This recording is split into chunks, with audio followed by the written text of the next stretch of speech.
The story begins when a treasure map appears in the world, pointing to Mount Hyang. In this location, the martial arts of Miram's greatest celestial Kia master were said to be hidden. Along with the techniques, there was also a secret weapon he left behind. Then, a crow lets out a loud call, as if announcing the awakening of something great. The bird then takes flight, and with that, the Moram, which had been quiet for a long time, was about to be stirred. This treasure map would be the trigger for a new era of conflict and quests for power. Suddenly, a powerful energy is released from the mountaintop, shaking everything around it. The light fades, revealing the calm landscape once again, as if nothing had happened. However, a dark shadow begins to form on the mountainside, indicating a presence. This presence descends at high speed and hits the ground, kicking up a cloud of dust. In the middle of the smoke, we can see the entrance to a cave that was hidden there, and emerging from the darkness,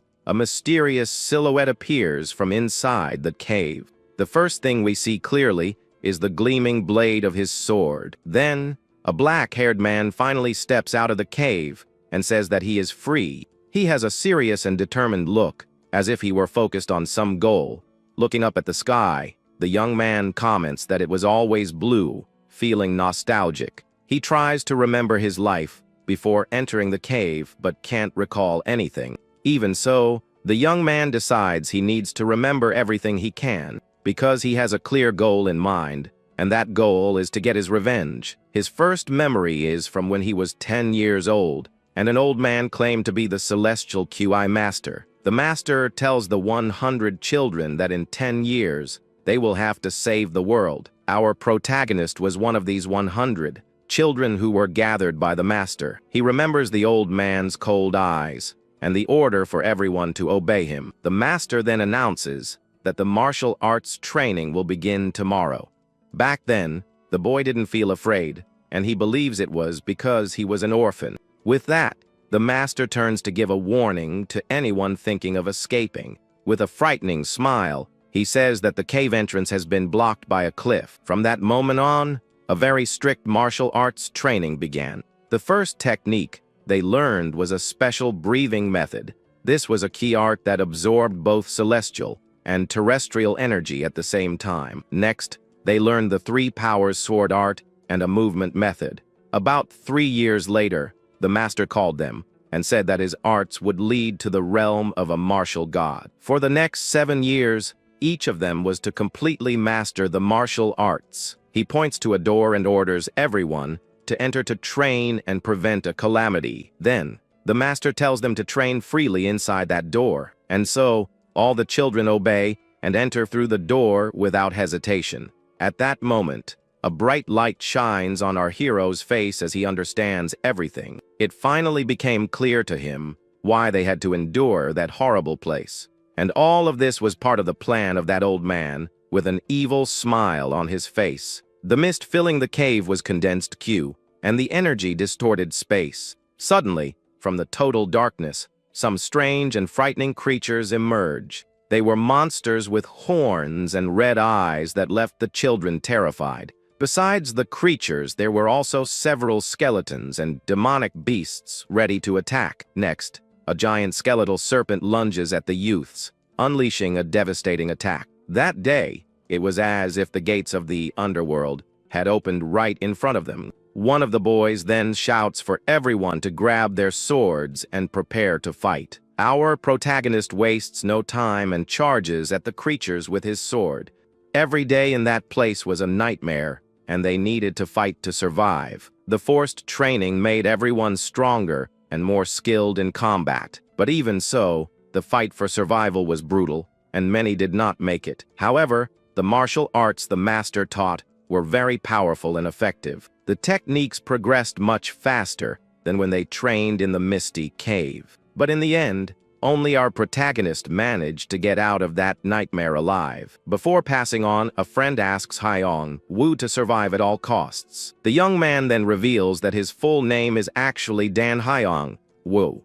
After escaping that place, he goes to a bustling city full of people. Several people are walking towards a large building in the city center. Inside a tavern, several customers are eating and drinking peacefully at their tables. At that moment, Hyung-woo enters the place and observes the surroundings with a serious gaze. Then, a beautiful woman named Jo Seleon, daughter of the Jo clan chief, appears on the scene. With that, the young woman's gaze focuses in one direction, and she seems to have noticed something unusual. One of the men beside her draws attention to the protagonist, who has sat down alone. Everyone notices that the young man is carrying a sword without a sheath, which was quite strange. The girl's brother, named Jo-in, comments that the sword seems to be of excellent quality. Meanwhile, a plate of noodles is served to our hero, who had ordered a meal. The swordsman stares at the food and wonders how long it's been since he's seen something like it. He then picks up some noodles with his chopsticks, preparing to finally eat. The food melts in his mouth, and the young man's expression shows how much he enjoyed the flavor. Seeing the scene, other customers get a craving and also order a bowl of noodles. The young Seleon becomes thoughtful and can't take her eyes off the mysterious man. She wonders why she is so bothered by the presence of that stranger. The waiter then asks if he enjoyed the food, and the young man confirms that it was delicious. At this, the attendant gets a little confused by the customer's intense reaction. Then he holds out his hand and says the bill is 5 pun, awaiting payment. The protagonist seems to have forgotten something very important, and he says the word money. After years in isolation, he had completely forgotten how the world worked. He finally remembers that in the normal world, you have to pay for the things you consume. Seeing the delay, the waiter gets nervous and says that if he ate, he needs to pay for the food. The swordsman then calmly replies that he doesn't have any money with him at the moment. The attendant sighs and demands that the young man hand over his sword as payment. With a firm gaze, the protagonist refuses to give his weapon to the attendant. He then explains that the sword was exchanged for the life of his last friend. The waiter becomes furious and accuses the young man of planning to eat for free from the start. At this, the commotion draws the attention of the other customers, who stand up to intimidate him. Suddenly, the girl's brother shouts her name, startled by the actions she took. The young woman then holds out a money pouch and asks them to stop bothering the man. With a gentle smile, she offers to pay the stranger's bill and resolve the situation. The attendant is surprised by the noble lady's action and recognizes her immediately. Then the girl approaches, and the two exchange a silent glance in the middle of the tavern. The young man wonders why she is paying for him and what he should say in this situation. Looking closely, she notices his eyes are like those of a child seeing the world for the first time.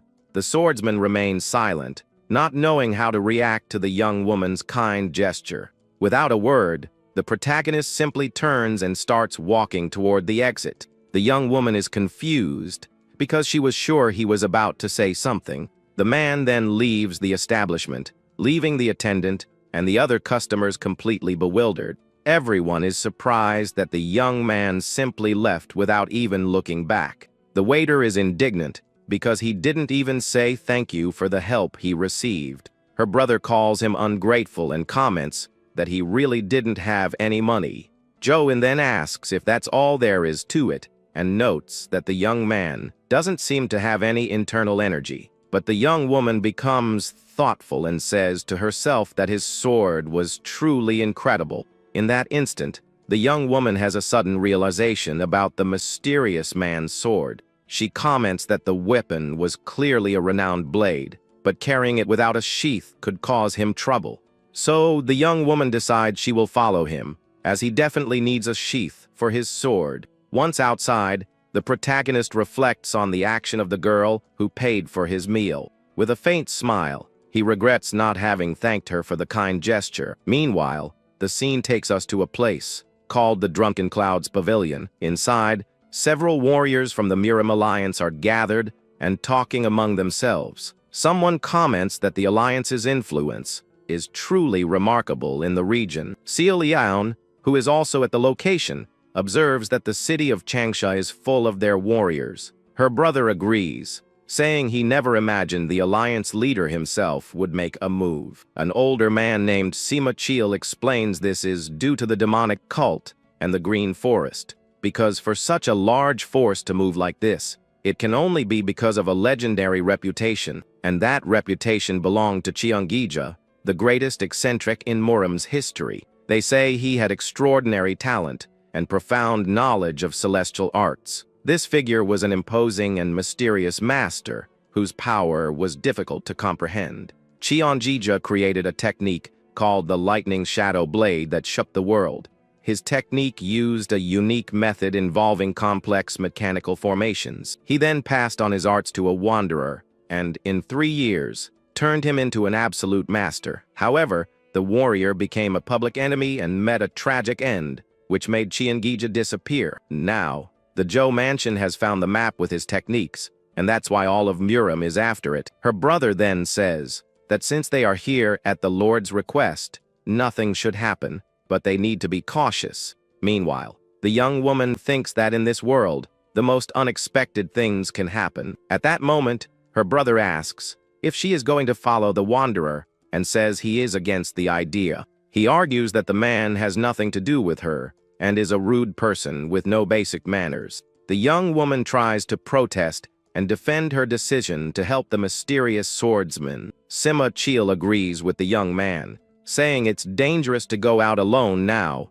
because the alliance leader will be arriving. With her head lowered, the girl remains silent, seeming disappointed by the prohibition. She then agrees to follow their wishes, while the protagonist walks through the streets. Passing by a stall, he watches 2 people negotiating the price of a product. In another corner, a man plays a flute for a family who applauds him joyfully.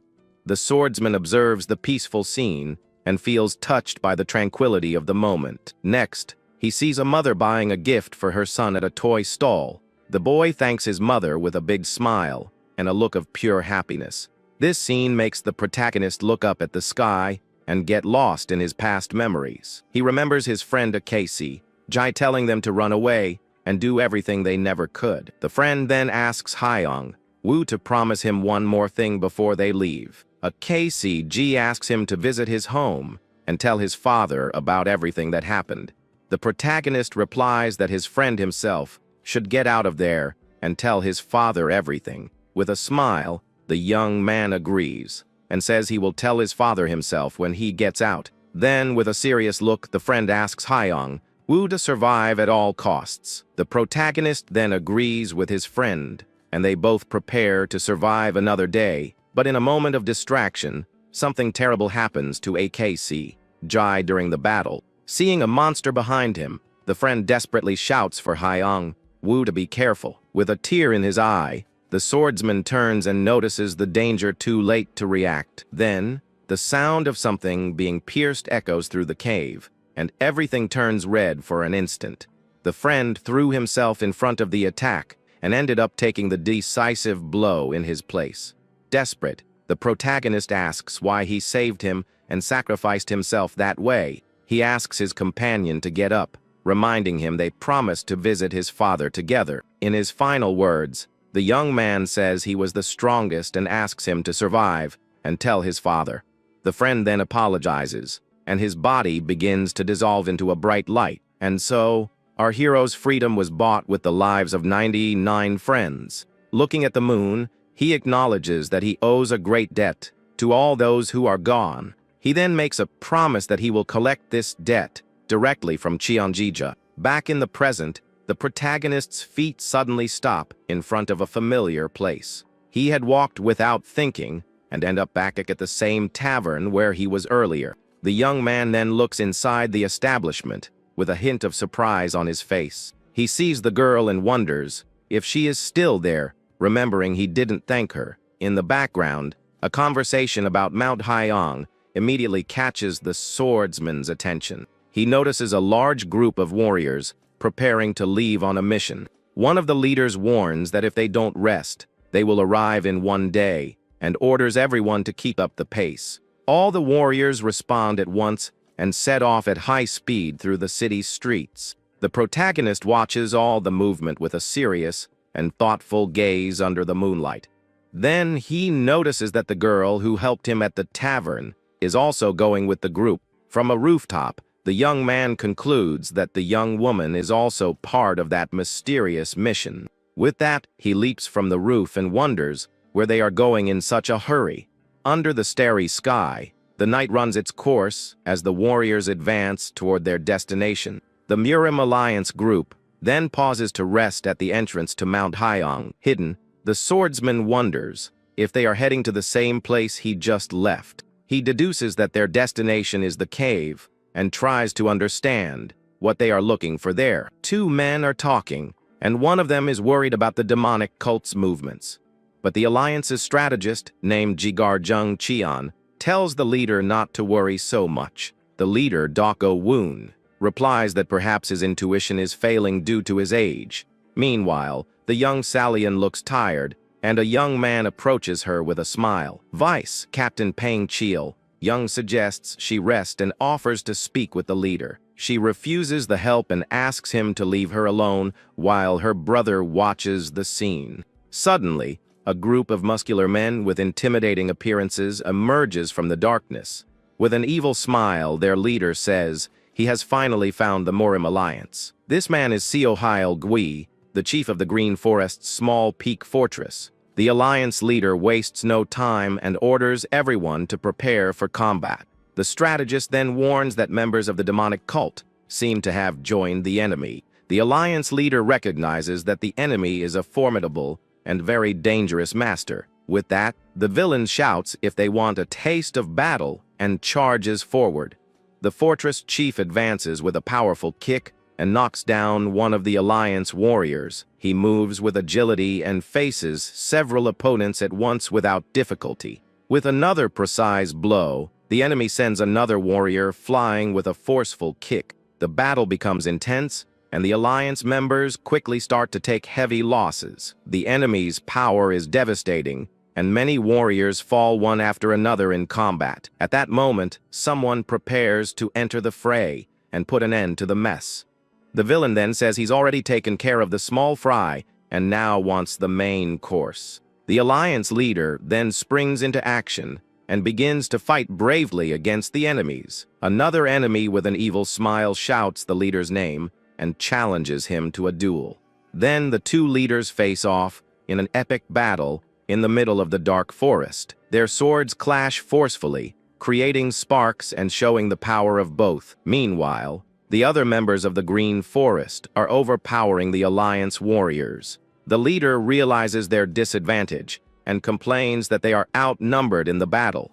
The villain mocks the situation, saying that Cheongija's secret weapon belongs to them. Hidden, our protagonist hears the name Cheongija, and his expression changes completely. Determined to intervene, he leaps into action, sword in hand, ready to fight. He then uses his sword to break a large rock that was on the ground near him. With a quick movement, the swordsman hurls the piece of rock toward the villains. The swordsman advances into the middle of the battle with his powerful and surprising attack. The rock hits the villain squarely, catching him by surprise in the middle of combat. With a leap, the protagonist lands in the midst of the enemies and sends them flying. He then spins his sword and creates a whirlwind of energy that strikes everyone around. The Alliance warriors are shocked by the stranger's appearance and power. The leader and the young Salian look at the young man, not understanding what is happening. The other Alliance members are also surprised by the man's strength. With a cold gaze,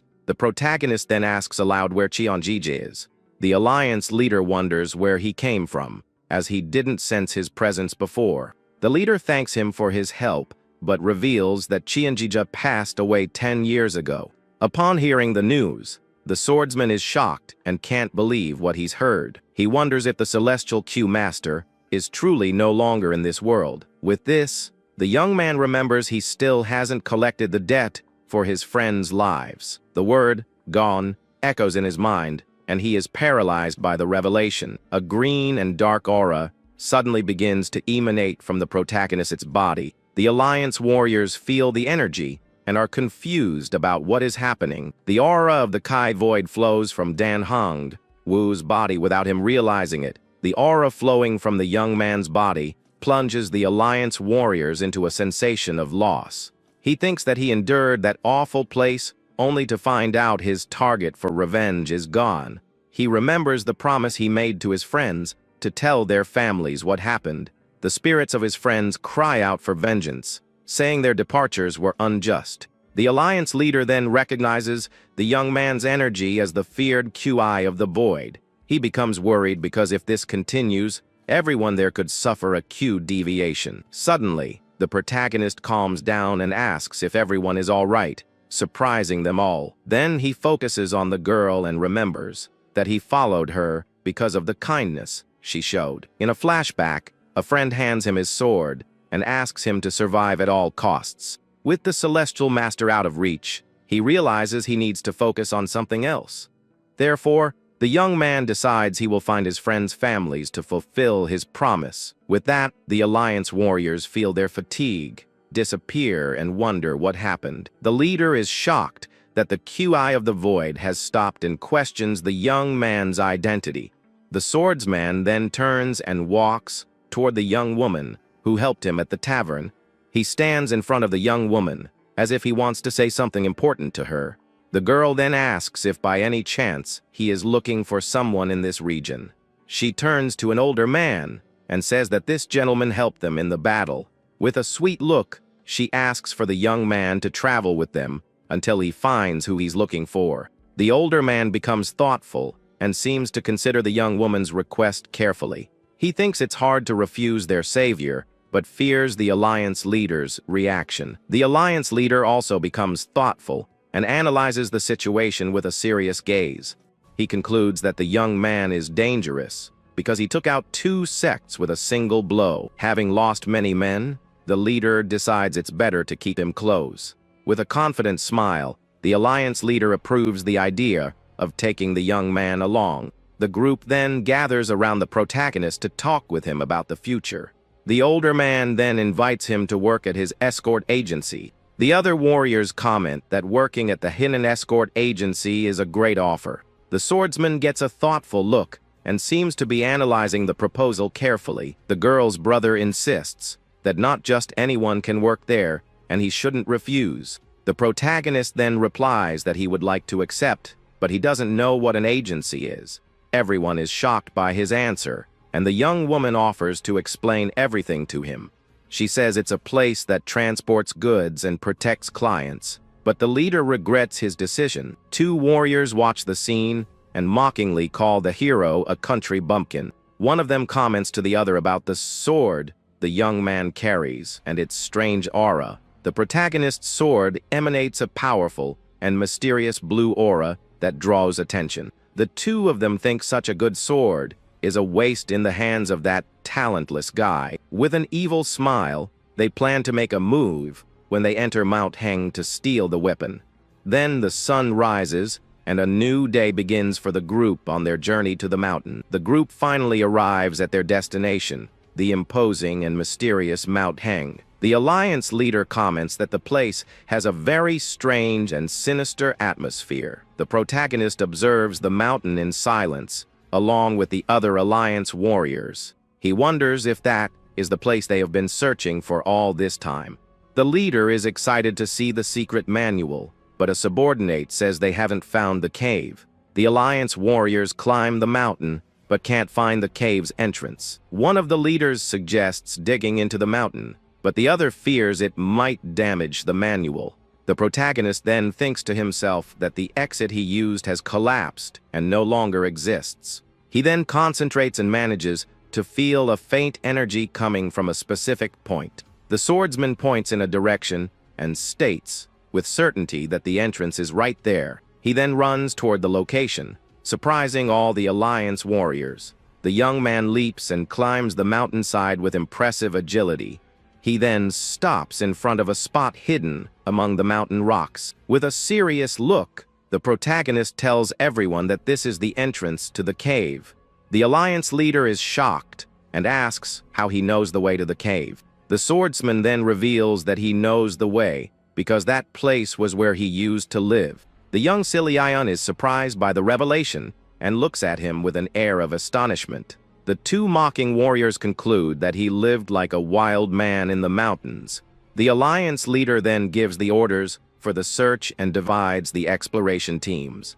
All the warriors respond at once and prepare to enter the cave. The leader and the strategist thank the protagonist for his help and for showing the way. The young man then warns that they won't find anything of value inside that cave. He says the only thing that exists in there is something very dark and dangerous. With a melancholic gaze, he reveals that the cave is filled with memories of departure. The cave entrance emanates a dark and sinister aura, as if it were a portal to the void. The Alliance leader touches the young man's shoulder and asks him not to get any more involved in this. He then shouts for everyone to go, and they enter the cave while the hero watches everything. Alone outside, the swordsman stands in silence, observing the landscape with a distant gaze. Suddenly, the young Xiaolian approaches him carefully, stepping on a rock. With curiosity, she asks if the mysterious young man really lived in that place. The protagonist just nods his head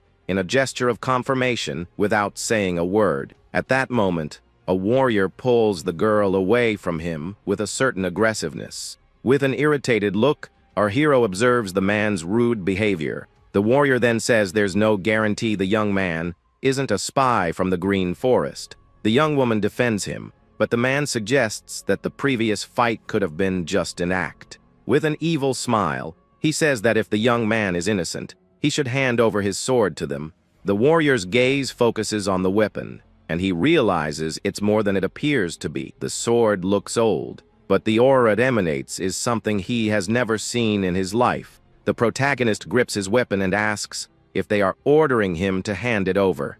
The warrior smiles arrogantly and tells the young man to hand over the sword if he got the message. Xiaolian looks worried as the hero explains that the sword was entrusted to him by a friend. With a firm gaze, he declares that he will not give his weapon to anyone.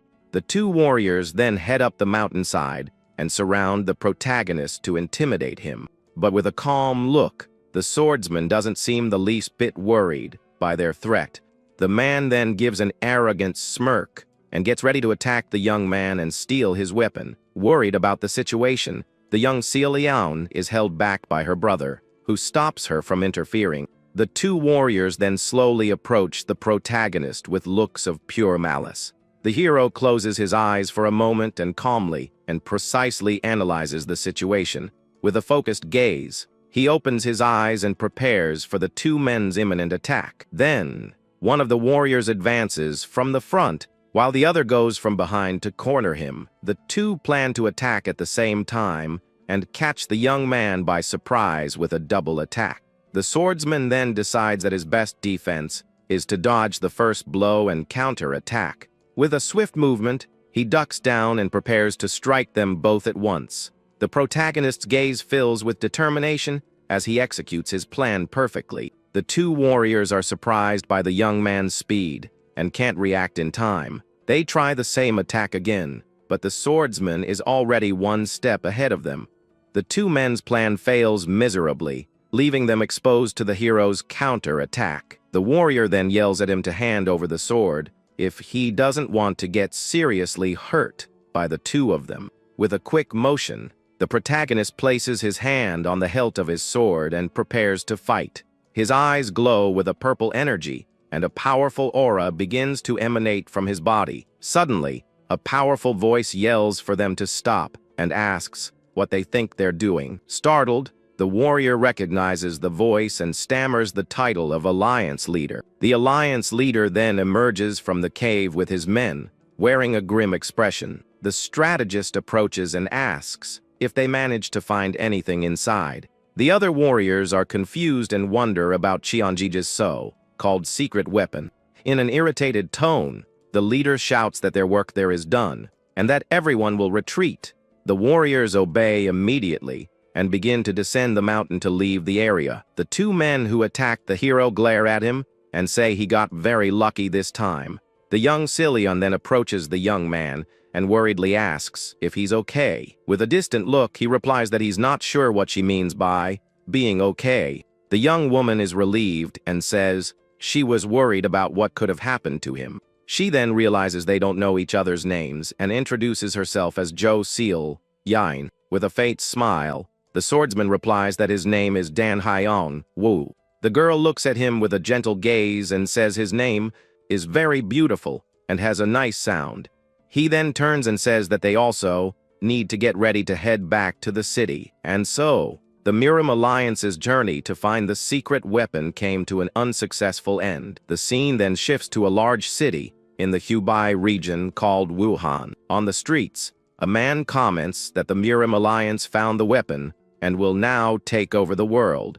Other people wonder what the weapon could be, but no one knows because the Alliance is keeping it a secret. With that, numerous rumors about the Miram Alliance began to spread throughout the region. Inside the Alliance headquarters, someone slams their hand on the table with great force, showing their frustration. The leader then complains that even though they're telling the truth, nobody believes there was no weapon. One of the Alliance elders then says that the rumors have spread all over the Hubei region. The leader responds with a serious look that the only things inside the cave were quite different. He then points to a wooden box and a letter that seemed to have been left by Qianjija. In a flashback, we see the leader and his strategist finding the box inside the dark cave. On the cave floor, the wooden box was on top of a scroll with strange writing. Back at the meeting, one of the elders reads the letter and wonders what the text could mean. With a confused expression, he then reads the term Blue Demon Child and is intrigued. The letter explained that this person was trying to throw the entire martial world into pure chaos. Because of this, the Celestial Chu Master created 100 powerful warriors to prevent this great calamity, and to control these 100 masters, it would be necessary to use the yin-yang drum that was in the box. With a confident smile, the master says that the Blood Demon Child will never get what they desire. The leader then opens the box, revealing a mysterious item called the yin-yang drum. Smoke billows out from inside the box, revealing a glowing sphere that emanates a powerful aura. The leader comments that he has never seen anything like it and doesn't know if he can believe the letter's story. One of the men then asks if he's saying the entire letter is just a load of nonsense. But the leader replies that it actually seems like there's a brilliant mind behind all of this. The strategist agrees and says the Alliance chief has several reasons to be suspicious. First, on the mountain, he felt that the enemy's goal wasn't the weapon, but to harm the Alliance. Furthermore, when they arrived, they found no trace of the enemy, and many bodies had vanished. And to make matters worse, the rumors in the market are growing like an out-of-control snowball. The leader concludes that someone is deliberately drawing the entire martial world's attention to the Alliance. At this, one of the elders gets nervous and asks who would be capable of doing such a thing. The strategist then suggests that the first suspect should be the head of the Zhou family, who brought the map. A man argues that Zhou Haiyan wouldn't do that, but the strategist seems to have another idea. The leader then says there might be a spy in the Zhou family, and they need to send someone to monitor them. He adds that even if they aren't the culprits, they might be helping the traitorous forces.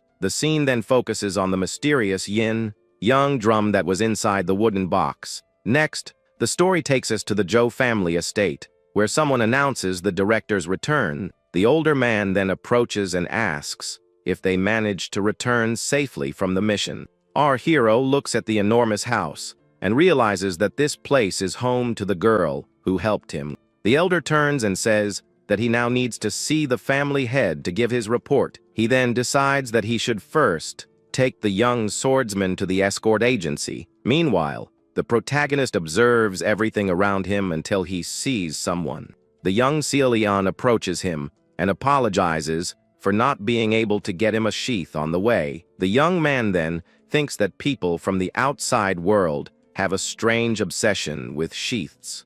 He explains that it doesn't matter how good the sheath is because it wouldn't be able to withstand his sword's energy. The weapon then emanates a powerful, cutting aura, proving that he was telling the truth. The swordsman concludes that, as expected, he really doesn't need a sheath for his blade. The girl gets embarrassed and apologizes for offering to make a sheath for him for no reason. The protagonist just looks to the side, says he's sorry for everything that happened. In a flashback, his friend says he's sorry before finally departing from that world. With that, The swordsman wonders why his friend apologized since he was the one passing away. He then questions what exactly his friend was apologizing for in that final moment. Then, with a serious look, he asks the young woman to never apologize to him like that again.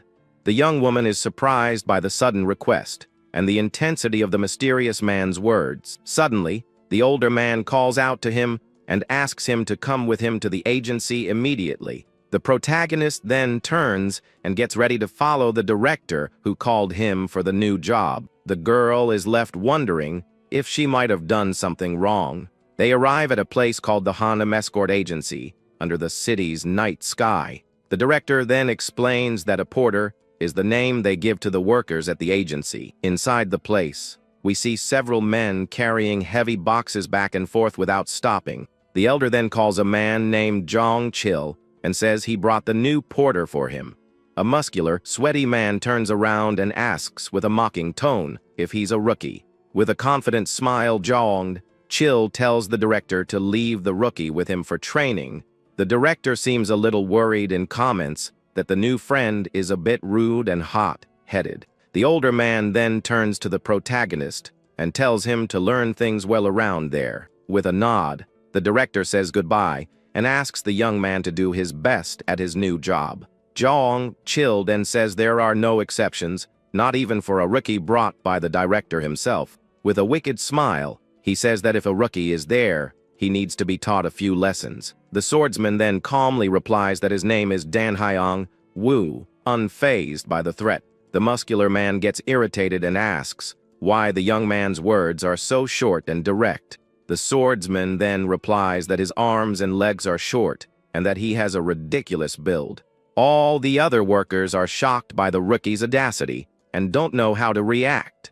With that, the brute yells and asks if he's looking to get taken out on his very first day. The protagonist feels the strong hostility coming from the man, and his expression changes completely. A dark aura emanates from his body, and he wonders if he should just put an end to that guy. Suddenly, the muscular man notices that the rookie is carrying a sword and is surprised. He then points and demands that the young man hand over the weapon, as a porter shouldn't have one. With a cold and calm gaze, the swordsman simply says that he cannot give him the sword. A life-ending intent radiates from the protagonist, and the man instantly feels a chill run down his spine. Scared, the brute backs away and says it's getting late, so they should stop for now. The young man then thinks that an unusual number of people have been asking for his sword lately. The other workers mock the man for getting scared by the rookie and say it serves him right. Embarrassed, he yells at everyone and tells them to stop staring and get ready for bed. The protagonist then says goodbye and wishes all the workers a good night's sleep. The muscular man calls him and tells him to follow, as the shared quarters are that way. As he walks, he thinks that if it weren't for that sword, the rookie would be absolutely nothing. With a hateful glare, he vows to get revenge for the humiliation he just endured in front of everyone. Later that night, all the workers are sleeping peacefully in their quarters, but the muscular man sits up in his bed and seems to be plotting something against our hero. The muscular man then gets out of his bed and starts walking silently across the room. He looks for the rookie and says to himself that he must be sleeping around there somewhere. Suddenly, the brute gets a hard slap across the face that sends him flying to the side. With a hand on his face, he wonders if there was a pillar right there in the middle of the path.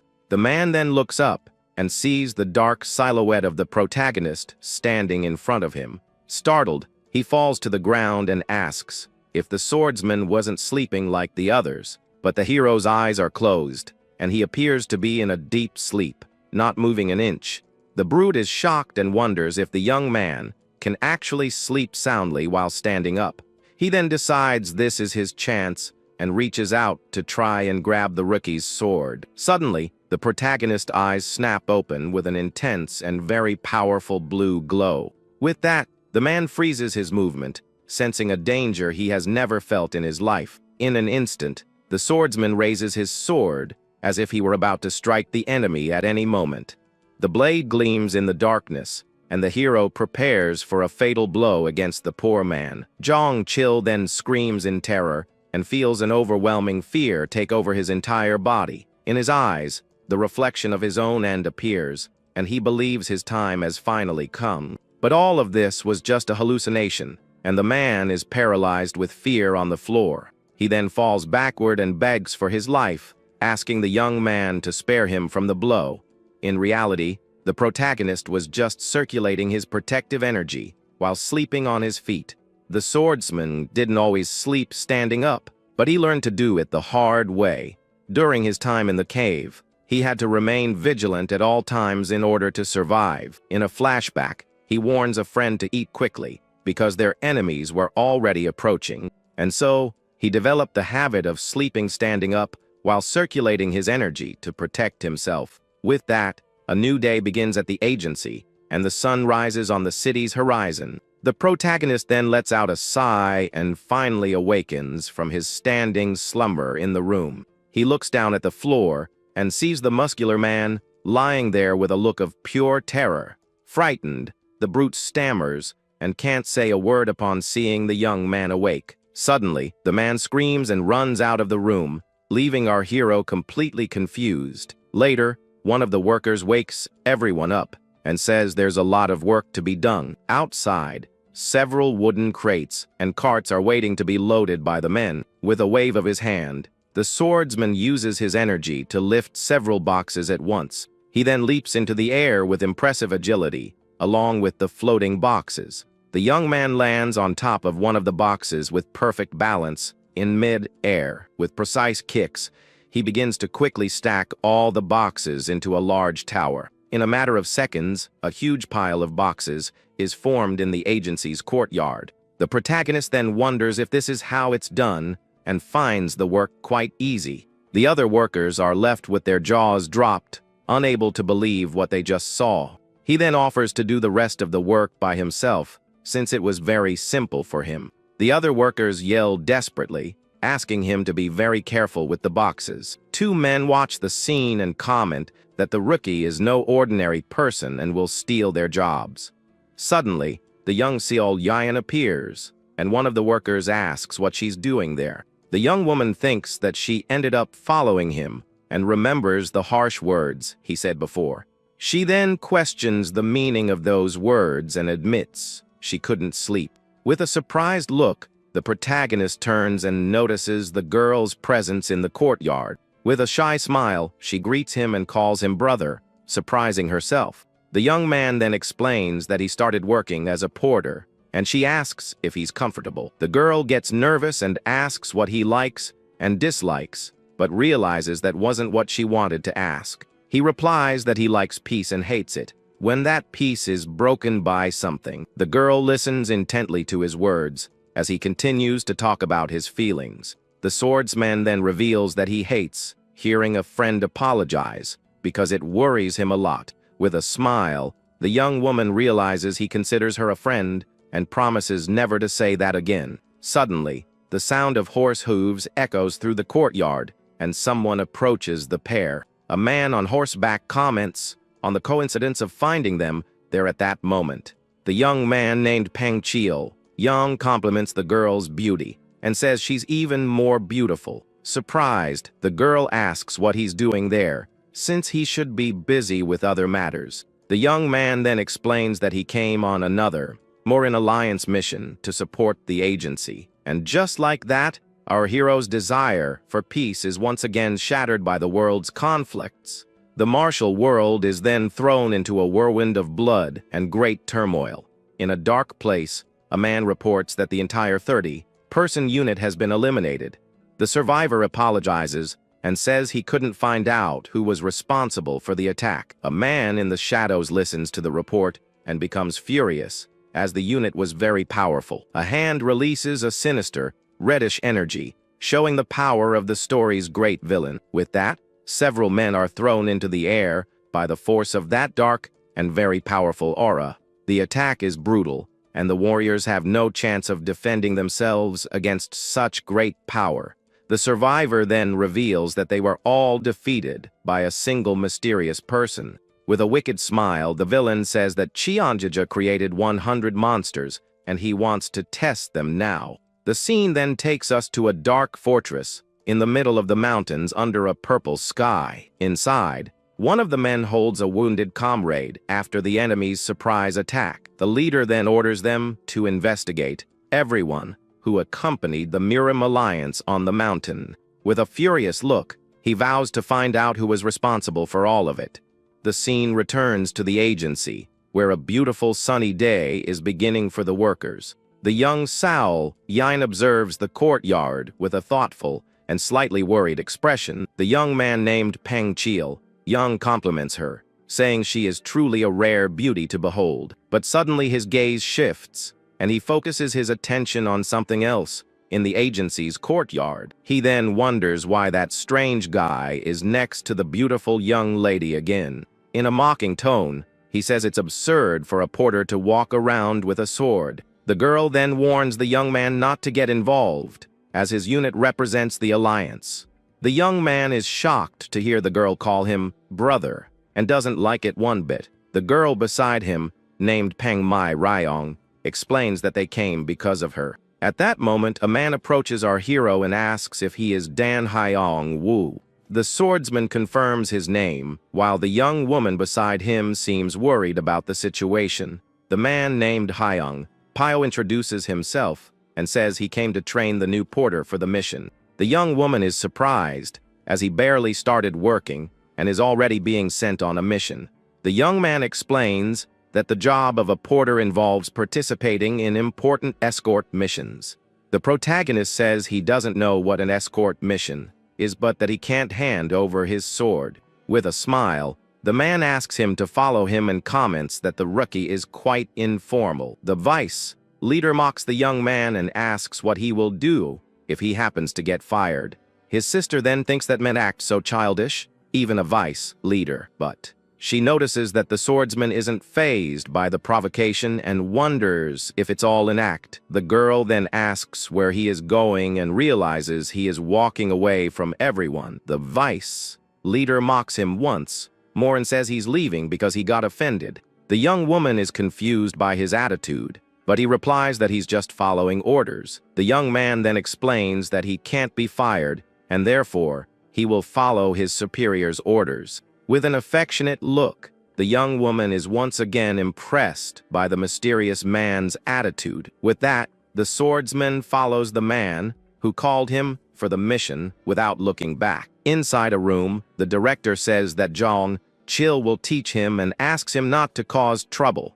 With a serious look, he thinks that he needs to separate the two before he gets any closer to the girl. The man then wonders what he means by helping a grown adult like the young man. The director replies that he will understand when he meets him in person and sees how he acts. The man then comments that the young man said he lived alone in the mountains, which is why he's strange. With a suspicious look, he thinks about the strange combination of a porter with a sword. With a smile, the man asks if our hero happens to train in any sword techniques. The protagonist then replies with a serious look that he trains in the Three Powers sword technique. At this, the man scoffs and says he's just a beginner who dreams of becoming an escort warrior.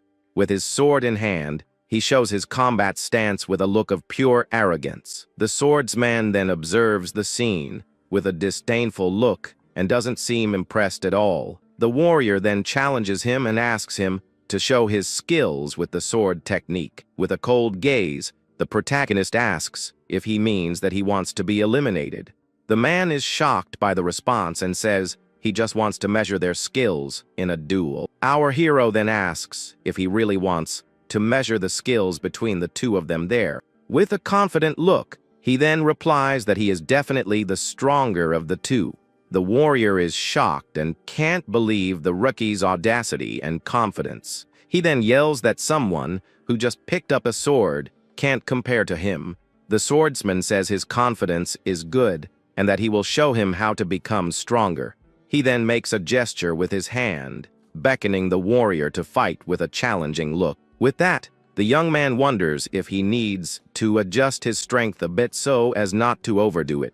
The man is confused and doesn't understand, what he's doing with his hands at that moment.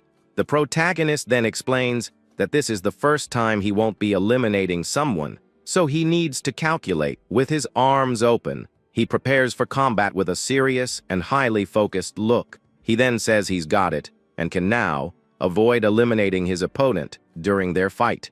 The man finally understands what the director meant and becomes fearful of what's to come. With a smirk, the warrior charges towards the protagonist with his sword in hand. He advances with a quick and precise attack, but our hero doesn't seem worried at all. With a calm gaze, the swordsman observes his opponent's attack and prepares for the counter attack. The man then leaps and delivers a powerful downward strike with all his strength. With a wicked smile, the protagonist decides that in order not to eliminate him, he must strike in front of his eyes. He then dodges the attack with a swift movement and prepares his own precise blow. A blue, electric aura begins to emanate from our hero's sword in an impressive display. Suddenly, a powerful beam of energy is fired from the blade toward the opponent. The warrior screams in pain, and his sword is sent flying away by the force of the surprise attack. He is then thrown backward and hits the ground with a great impact, kicking up dust. The man hits the ground hard and is left stunned after the rookie's devastating blow. Lying on the ground, he thinks that wasn't the three powers sword technique he knew. With blurry vision, he looks up and can't believe what just happened. The protagonist then approaches and asks, with a mocking tone, if it hurt a lot. The man then asks what kind of martial art that was, as he had never seen it before. The young man replies that it was literally the three powers sword technique he mentioned. With a serious look, he reveals that the technique resembles the three powers, but at the same time, it doesn't.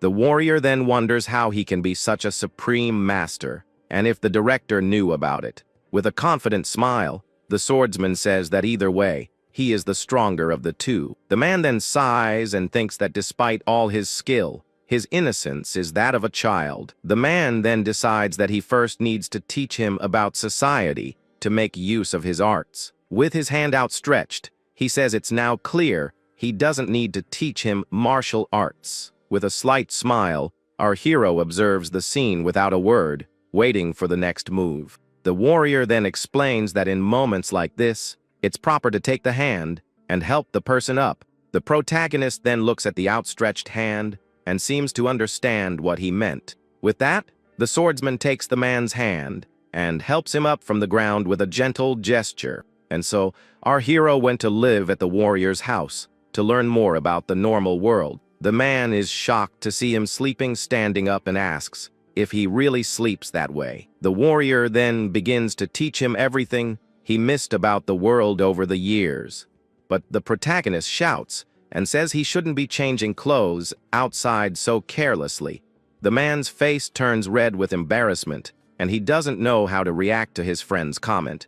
As a result, the swordsman gradually opened his heart to the porters and his new friend. The warrior then yells at him not to take off his pants. They're in the middle of the courtyard for any reason. Hidden, a woman observes the scene with a serious and thoughtful look about the current situation. In a flashback, the Alliance leader gives her the mission to monitor the Joe family's every move. He explains that they need proof if the family is connected to the attack on the mountain. With a determined look, the woman agrees to carry out the Alliance leader's will. She then thinks that there are no suspicious people, and the only thing that stands out is that guy. From a distance, the young seal, Yin, watches the protagonist train with an admiring and gentle look. The spy then concludes that the young lady of the Joe family has rather unique tastes. The young woman watches the young man with a gentle gaze and calls him brother once more with affection. In her new uniform, she comments that he has become a proper member of the escort agency. The scene then takes us to the day of the mission, and a new dawn breaks over the big city. Two horses neigh and prepare for the long journey that awaits them. The agency director wishes the escort leader good luck and asks him to return safely. The leader, named Mayuk, replies that he will complete the mission in the name of the escort agency. With a shout, he tells everyone to be on alert as the escort mission is about to depart. The carts and horses set off at high speed through the city streets, beginning the mission. Our hero and the other porters watch the group's departure with serious and attentive looks. Amid the crowd, the young seal, Yan, and her friend also watch the escort group depart. The warrior who trained him is also there, watching everything with an attentive and somewhat distant look. The scene then flashes back a few days to the Zhou family head's office with the newcomers. The alliance leader is present in the room and seems to be having an important conversation with them. With a gesture, he invites them to sit down and begin the conversation about their mission. The family head asks if he is the Blade Dragon, one of the unit's twin dragons. The alliance leader then asks if the other young man is the Sword Dragon, completing the pair.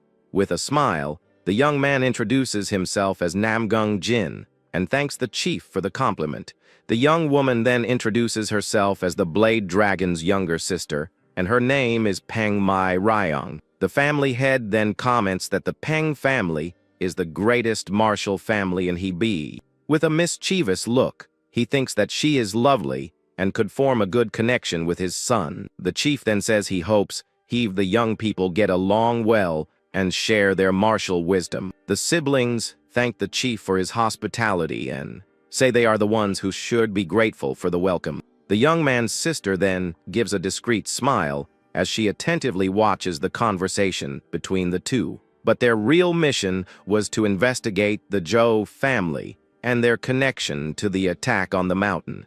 The young woman then mocks her brother because, despite the mission, he seems quite distracted by other things. She comments that he only pays attention to the young lady of the Zhou family, who is training in the courtyard. The young Seol Yan trains with a serious and determined look, showing her skill with the sword. The spy then notices that the lady isn't looking at her brother, but at a simple porter. Her brother responds with disdain, saying there's nothing to worry about with some random guy. He heard that the young man left on a months-long mission, which will give him time to win her over. Meanwhile, at the escort agency, the porters prepare for their last meal together. They are about to eat their final meal before departing on the long escort mission. Our hero is completely focused on the food right in front of him, ready to eat. With his chopsticks, he brings the piece of meat to his mouth, preparing to savor the meal. The taste of the food leaves him with an expression of pure happiness and satisfaction on his face. For him, cooked food was the most exciting moment since he came out to the outside world. His friend then comments that he eats as if he's performing some kind of sacred ritual. He then says that the mission's destination is Sichuan, the home of one of the greatest families in the martial world. The friend reveals that the client for the escort mission is the powerful Tang family of Sichuan. The man leading the group is Tang Ho Guan, an elder of the famous Tang family of Sichuan. Another man named Tang Chiel, Guy, also a member of the Tang family, is introduced. The friend then continues to explain more details of the mission to the attentive swordsman. He says that the Tang family sent their own warriors for the escort mission. With this, the friend wonders just how precious the items they are transporting must be. But the protagonist remains focused on his food, not caring about the mission's details. Suddenly, a butterfly lands on the elder's hat, and he comments on a pleasant fragrance. With a gesture, he says the insect is annoying and prepares to do something about it. With a snap of his fingers, a powerful energy destroys the butterfly in mid-air in an instant. He then looks around suspiciously, as if he noticed something strange. The other Tang family member asks the elder if something happened. The elder replies that he sensed an unusual aura coming from one of the agency's porters. With an intense gaze, he wonders who the owner of that powerful and mysterious energy could be. His eyes then begin to scan among the porters to find the owner of that aura. The elder's gaze then focuses on our hero, who is eating peacefully at his table. The scene then takes us to the departure, and the horses are ready for the long journey. The escort leader, named Ma Yuk, announces that all preparations are complete for departure. The elder then wonders if the aura he felt was actually from the escort leader. He then concludes that the leader's aura was strong and tells everyone to get ready to leave. With a shout, the escort leader tells all the warriors and porters to finish their meals. He then announces that they need to reach Sichuan in a month and a half because speed is their trademark. The other porters are shocked by the deadline, but one of them seems to accept the challenge. At this, the friend warns him not to fall behind, or the escort leader will kick him out immediately. The leader then yells for everyone to prepare to leave, and the long journey finally begins. The swordsman then wonders why he would say something like, "Don't fall behind." The carts set off at high speed, and the leader's missions were difficult due to his nature. Additionally, all the porters had to run at the speed of the horses to keep up. The friend then yells for him to hang in there, but the young man still doesn't understand what falling behind means. But the protagonist kept up with the mission's pace, as if he were taking a simple stroll. The journey continues relentlessly, and the group runs non-stop until the sun sets on the horizon. At night, the friend explains that the young man sleeps that way as he rests peacefully on his feet. And so, our hero and the escort group continued their journey at a frantic pace. They reached Pyeongjeong Mountain in the Nahol district in just 2 days of travel. Suddenly, a spear flies at high speed toward the group as they run through the forest. One of the Tang family members then yells for everyone to stop, having sensed the imminent danger. The spear glows with a powerful blue aura as it approaches to hit its target. The escort leader wastes no time and prepares to intercept the attack with his weapon. With a swift movement, he manages to deflect the spear and prevent it from hitting the cart. He then yells and asks who the people are that dared to attack the escort group. A mysterious voice then replies that they should be the ones asking the leader that question. With that, a group of suspicious-looking men emerges from the forest to surround the group. The bandit leader then says they have entered the territory of the Green Forest and must pay a toll. The elder from the Tang family tells his subordinate to calm down, as they are just common bandits. The hero's friend says not to worry, but he wonders if they are the same bandits from before. With that, the escort leader throws a pile of coins and says that's their toll. The bald bandit then catches the coins in mid-air with a mocking smile on his face. But with a quick motion, he crushes the coins and throws them to the ground with contempt. He then yells that he doesn't want that paltry sum and tells them to hand over all the goods. Without wasting time, the bald man leaps toward the escort leader for a surprise attack. The protagonist's friend is shocked by the sudden attack and doesn't know what to do. But our hero immediately senses that the man has a strong life-ending intent. The bandit then charges with his weapon to attack the leader, who is still on his horse. He prepares for a fatal blow, and the escort leader tries to defend himself from the attack. But the blow is too strong, and the leader ends up getting hit squarely by the enemy's attack. With that, the escort leader is thrown from his horse and falls to the ground with a great impact.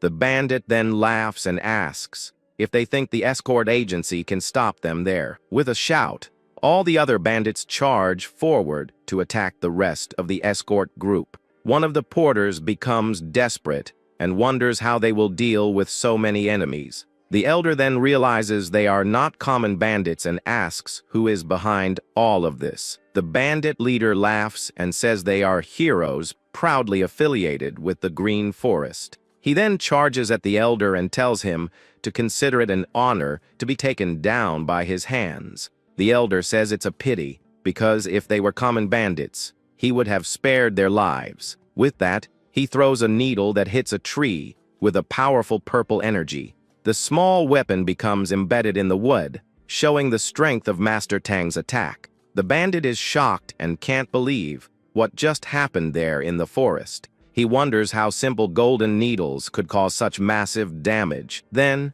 the man's body begins to dissolve into a sinister black smoke in the air. The other bandits are terrified by the scene and don't know how to react to the old man's power. Master Tang then says they dared to touch his family's goods and prepares to attack. With a furious look, he unleashes a shower of needles with a very powerful purple aura. The attack is launched with precision, and the bandits have nowhere to run from that technique. One of the men is hit by the needles and screams in pain from the impact of the direct hit. Another enemy is also pierced and cannot withstand the power of that deadly technique. Suddenly, a new group of masked enemies appears and says the green forest wasn't enough. This group is the Death Spirits Squad, and they cannot retreat with the elder there. Their leader then says it's an order from the family head to leave no one alive. The elder warns his subordinate to get ready, as these guys are the real enemies. He then says that even if the escort agency falls, they must deliver the goods. The subordinate warns his elite to protect the goods until the end, no matter what happens. With a shout, he orders his men to leave not a single enemy alive, and the battle begins. The Tang family's elite attack with full force, and the battle becomes a true massacre in the forest. The escort leader fights with all his strength, but the enemy is much more powerful than him. In the midst of the chaos, our hero just observes the battle around him with a calm and distant look. Someone yells for everyone to hold the formation, but the swordsman remains still without moving. One of the escort warriors is then caught by surprise and receives a fatal blow from the masked enemy. The leader realizes they are no match for these masters, and that the Tang family won't help them. At that, the protagonist's friend is hit by a blow and is shocked by the surprise attack. Seeing this, the swordsman's expression finally changes, and he seems to have reacted to the attack. One of the enemies then prepares to deliver the final blow to the young man, who is wounded and defenseless. The protagonist then remembers when his friend offered him some of his food during the meal. With that, a blue aura emanates from his sword, and he finally decides to enter the battle to fight. With this, he unleashes a devastating electric attack to protect his friend from enemies. The opponent who attacked him is completely disintegrated by the powerful energy discharge. Seeing the scene, the companion is shocked because he did not expect such a great display of power. The other enemies wonder what that explosion was, and if lightning had just struck there. Then the friend recognizes the technique and says that was Hyong, Wu's heavenly thunder. With that, he desperately asks the boy to save his other companions as well. But the protagonist coldly replies that he saved him only because it was him and no one else. The friend then pleads and asks why, since everyone there is his teammate. Meanwhile, the other porters continue to be eliminated by the masked enemies.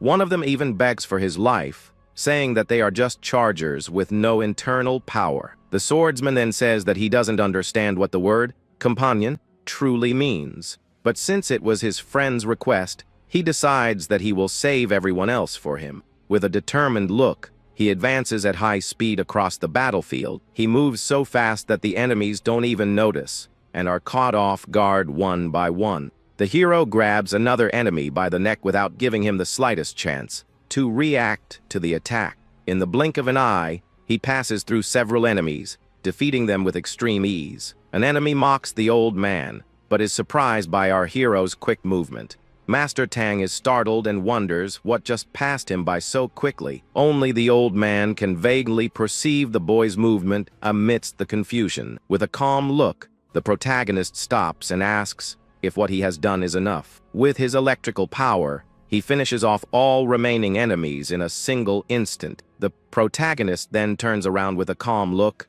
as if nothing had happened there. With the battle over, the forest falls silent once more under a clear blue sky. Elsewhere, a woman wonders if her elite squad was truly annihilated. This is Manhwa, the leader of the Death Spirit troop, and she doesn't believe what she hears. The subordinate apologizes and says that there was a supervisor who was not in their reports. At that moment, the man is shocked because the head of the family decided to go in person. With a smile, she confirms that she will find out for herself who this master is. The scene takes us to the headquarters of the human clan, one of the most influential families in the world. Inside, the clan leader asks if they've discovered what the Tang family is hiding. The chief is Umun Wong, and he hears that the Tang family has rediscovered the thunder grenades.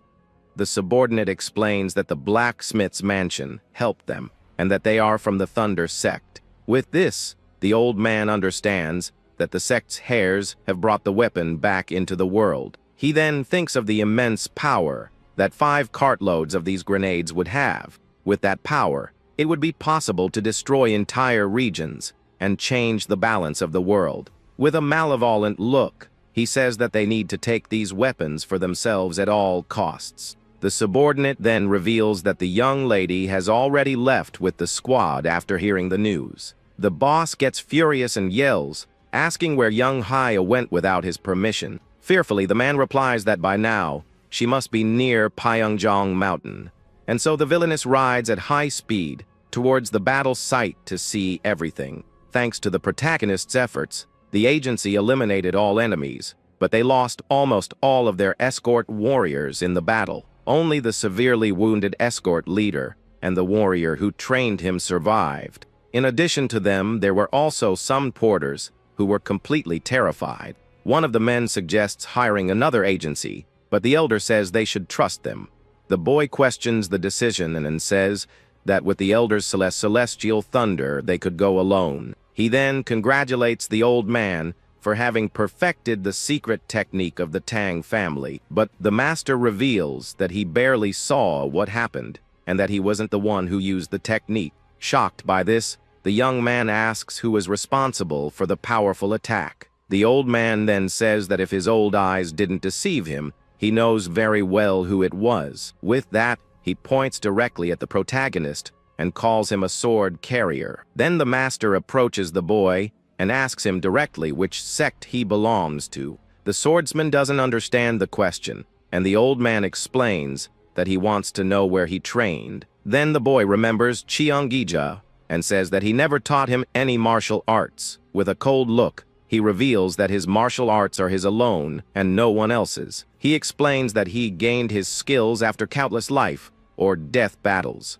Therefore, he states with complete certainty that he does not belong to any sect or clan. The elder is shocked and asks if he's saying his abilities fell from the sky. The hero's friend panics because he is being rude to an elder of the Tang family. He then tries to calm the situation and says that his friend lived alone in the mountains for a long time. The old man thinks he is arrogant, but concludes that they need his strength for the mission. The old man realizes that the porter listens well to his friend and devises a plan to keep him in line. Then he turns to the warrior and praises him, saying that he is more skilled than he seemed. With this, the elder appoints him the new leader of the escort, replacing the former leader who was injured. The boy is shocked by the sudden decision and can't believe the new responsibility. The former leader agrees and says he will rush back to the agency to get reinforcements. He then passes command to the warrior and asks him to lead the group to the end of the mission. The boy understands that someone needs to take responsibility and accepts the difficult task. With a formal gesture, he promises that he will lead the escort to Sichuan in complete safety.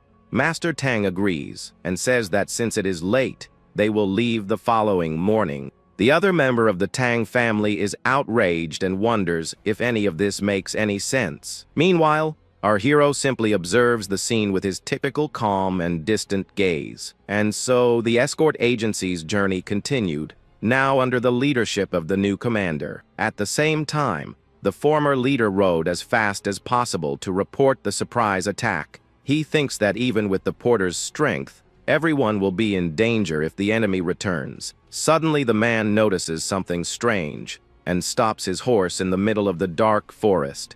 He senses another presence heading in the same direction and concludes that he needs to hurry even faster. At that moment, a strange glint reflects in his eyes, revealing a weapon with chains. Suddenly, a weapon strikes him squarely and throws him far from his horse with a fatal blow. The weapon with chains cuts through the air violently, demonstrating the brutality of that surprise attack. And so the former escort leader meets a tragic end on his journey back to the agency. Through the forest, a group of masked assassins advances at high speed during the night. This is the assassination unit of the Blood Demon Sun, a deadly elite troop. The group leader then confirms that the target has been eliminated and prepares for the next mission. With a malevolent look, he reveals that their next target will be the powerful Zhou family. Meanwhile, at the mansion, the head of the family and his advisor work late into the night. The boss then says that they cannot stop because work and training should never be postponed. He continues his work with a focused gaze, unaware of the approaching danger. Suddenly, a drop of ink falls from his brush like a bad omen of what is to come. The boss senses an evil presence and wonders what that aura is that appeared out of nowhere. The ink spills across the table and chaos begins to unfold outside the mansion. Several guards are caught off guard, and the family's courtyard fills with shouting and confusion. One of the guards then shouts for everyone to grab their weapons and prepare for the ambush. The head of the family simply says that it was as he expected, as if he knew this was going to happen. With a shout, the leader of the assassins orders his men to leave not a single survivor. The captain of the guard rushes into battle and asks who the madmen are who attacked them. But his advisor stops him and asks him to calm down and not enter the battle now. The boss is confused by his friend's behavior and asks what he thinks he's doing. The advisor explains that the murderous intent of the enemies is too strong for them. The scene shows the assassins massacring the family's guards with extreme ease. With a serious look, the man says that the boss needs to go somewhere else and get out of there now. The boss then runs towards his daughter's room to warn her of the imminent danger. He urgently opens the door and finds the young woman, who is surprised by the sudden intrusion. The father then yells for her to leave the place immediately and prepare to flee the mansion. Frightened, the girl asks what is happening and worries about her father's fate. Under the moonlight, the mansion is engulfed in flames, and cries for help echo everywhere. The murderers continue the massacre and show no mercy to the family's guards. The leader then orders his men to also attack the escort agency and leave nothing behind. Meanwhile, the young woman and her companions ride at high speed to escape the scene. The girl, her brother, and the agency director flee the mansion as fast as they can. The fire spreads rapidly and also reaches the headquarters of the city's escort agency. The girl looks back and realizes that the flames are not only in the house, but also in the agency. The director then yells for her not to stop running, because they need to get out of there now. But she worries about her father, and the man reminds her how strong the head of the family is. The chief then takes his spear and prepares to fight, for he is the greatest spearman of Hanum. With a powerful movement, he spins his weapon and prepares to face the horde of enemies. Its attack unleashes a wave of energy that destroys everything around it with impressive force. The advisor then proudly states that no one in the region can equal his master. The leader of the assassins then recognizes the man and confirms that he is the head of the Zhou family. With his spear in hand, the warrior prepares for the most difficult battle of his life. The villain then orders his men to bring the chief's head, and they all advance to attack. The advisor shouts that the head of the family is sacrificing himself so they can escape from there. At this point, the girl's brother tells her to trust her father, but the young woman seems very worried about him. Her brother then asks what the two from the alliance are trying to say with all this. The spy then warns that they will not stay and need to return to the Murim alliance immediately. She explains that it is necessary to report the attack as quickly as possible so that everyone is aware of it. The girl's brother agrees, but worries that enemies might start chasing them soon. With that, the director says that if they can't count on them, he can only think of one person. He remembers the porter who confronted the bandits of the Green Forest and saved everyone before. With a determined look, the older man decides that they need to find another way to escape. The young woman then says goodbye and asks the two of them to be very careful on their way. Next, the director warns that they need to hurry to catch up with the escort group from Sichuan. The girl then thinks that if she finds Haiyang Wu, he will surely know what to do to help them. With tears in her eyes, she looks at the burning mansion and prays that her father manages to survive. Meanwhile, at the mansion, the masked killers continue the massacre under the light of the full moon. Even wounded, the head of the family gets up and prepares to continue fighting against everyone. With a furious look, the man asks who they are and why they are attacking his family. The assassins let out an evil laugh as a shadowy figure emerges from behind them all. The mysterious figure then says that he won't bother answering because he's about to leave. The head of the family gets angry at the response and shouts for the leader to show himself right now. In response, a powerful red energy attack is launched towards the head of the family. The head of the family is shocked and wonders how the leader of the assassins is still alive. Then the villain reveals that he threw away his old name and strikes the boss with a fatal blow. Looking at the destroyed mansion, he remarks that the Joe family is now nothing but ashes.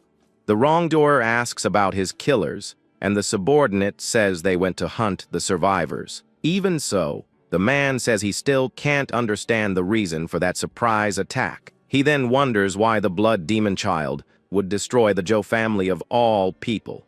The villain then asks Hyle, young, if he knows about his relationship with Master Cheongija. The subordinate replies that he knows they risked their lives as great rivals in the past. With that, the villain confirms the story and says that he is the only one left from that rivalry. He then reveals that the first place Cheongija planned to train his masters was there. Therefore, naturally, that was the place where he should begin his great revenge. With a wicked grin, he vows that he won't let a single member of the Joe family escape alive. The scene then takes us to the dark forest, where the fugitives ride desperately. The director realizes the enemies are close and tells them to hold on just a little longer. The girl's brother looks exhausted and is breathing heavily, trying to keep up with the pace of the escape. With that, the boy begins to fall behind, and the red ore of the enemies draws closer to them. The director shouts desperately for the young man not to fall so far behind, and to try to hurry up. With a sweaty face, the girl's brother continues to ride, but the distance between them only increases. A chain flies through the air, and the boy realizes that he will be the reason everyone is captured. The weapon then hits him squarely, and the young man screams in pain from the impact of the surprise blow. Seeing the scene, the agency director shouts the boy's name in utter despair. With that, the young man is thrown from his horse with a violent and precise blow. His sister then screams in despair and cannot believe what has just happened. Without wasting any time, the masked killers advance on the other survivors. One of the enemies jumps towards the young woman and says that he finally caught her in the middle of her escape. The girl then screams in fright, and the horse is startled by the enemy's sudden attack. As a result, she ends up falling to the ground and becomes completely vulnerable to attack by the assassins. The enemies then surround the two survivors, who are lying on the forest floor. Lying on the floor, the director calls out the young woman's name with a look of pure concern. With tears in his eyes, he thinks that she was the only child he wanted to protect. The girl then realizes that if they followed them this far, her father and brother were defeated. The leader of the assassins then praises her for having managed to evade them for so long. With his sword gleaming, he warns that her escape ends right there and then. The young woman then cries desperately and begs someone to save her from that situation. Suddenly, a blue, electric energy begins to emanate throughout the dark forest. The girl looks up with a hopeful expression as she sees that familiar and powerful light. Amidst the energy, a silhouette emerges and prepares to enter the battle to save her. Then our hero appears with a serious look and points his hand in her direction to help.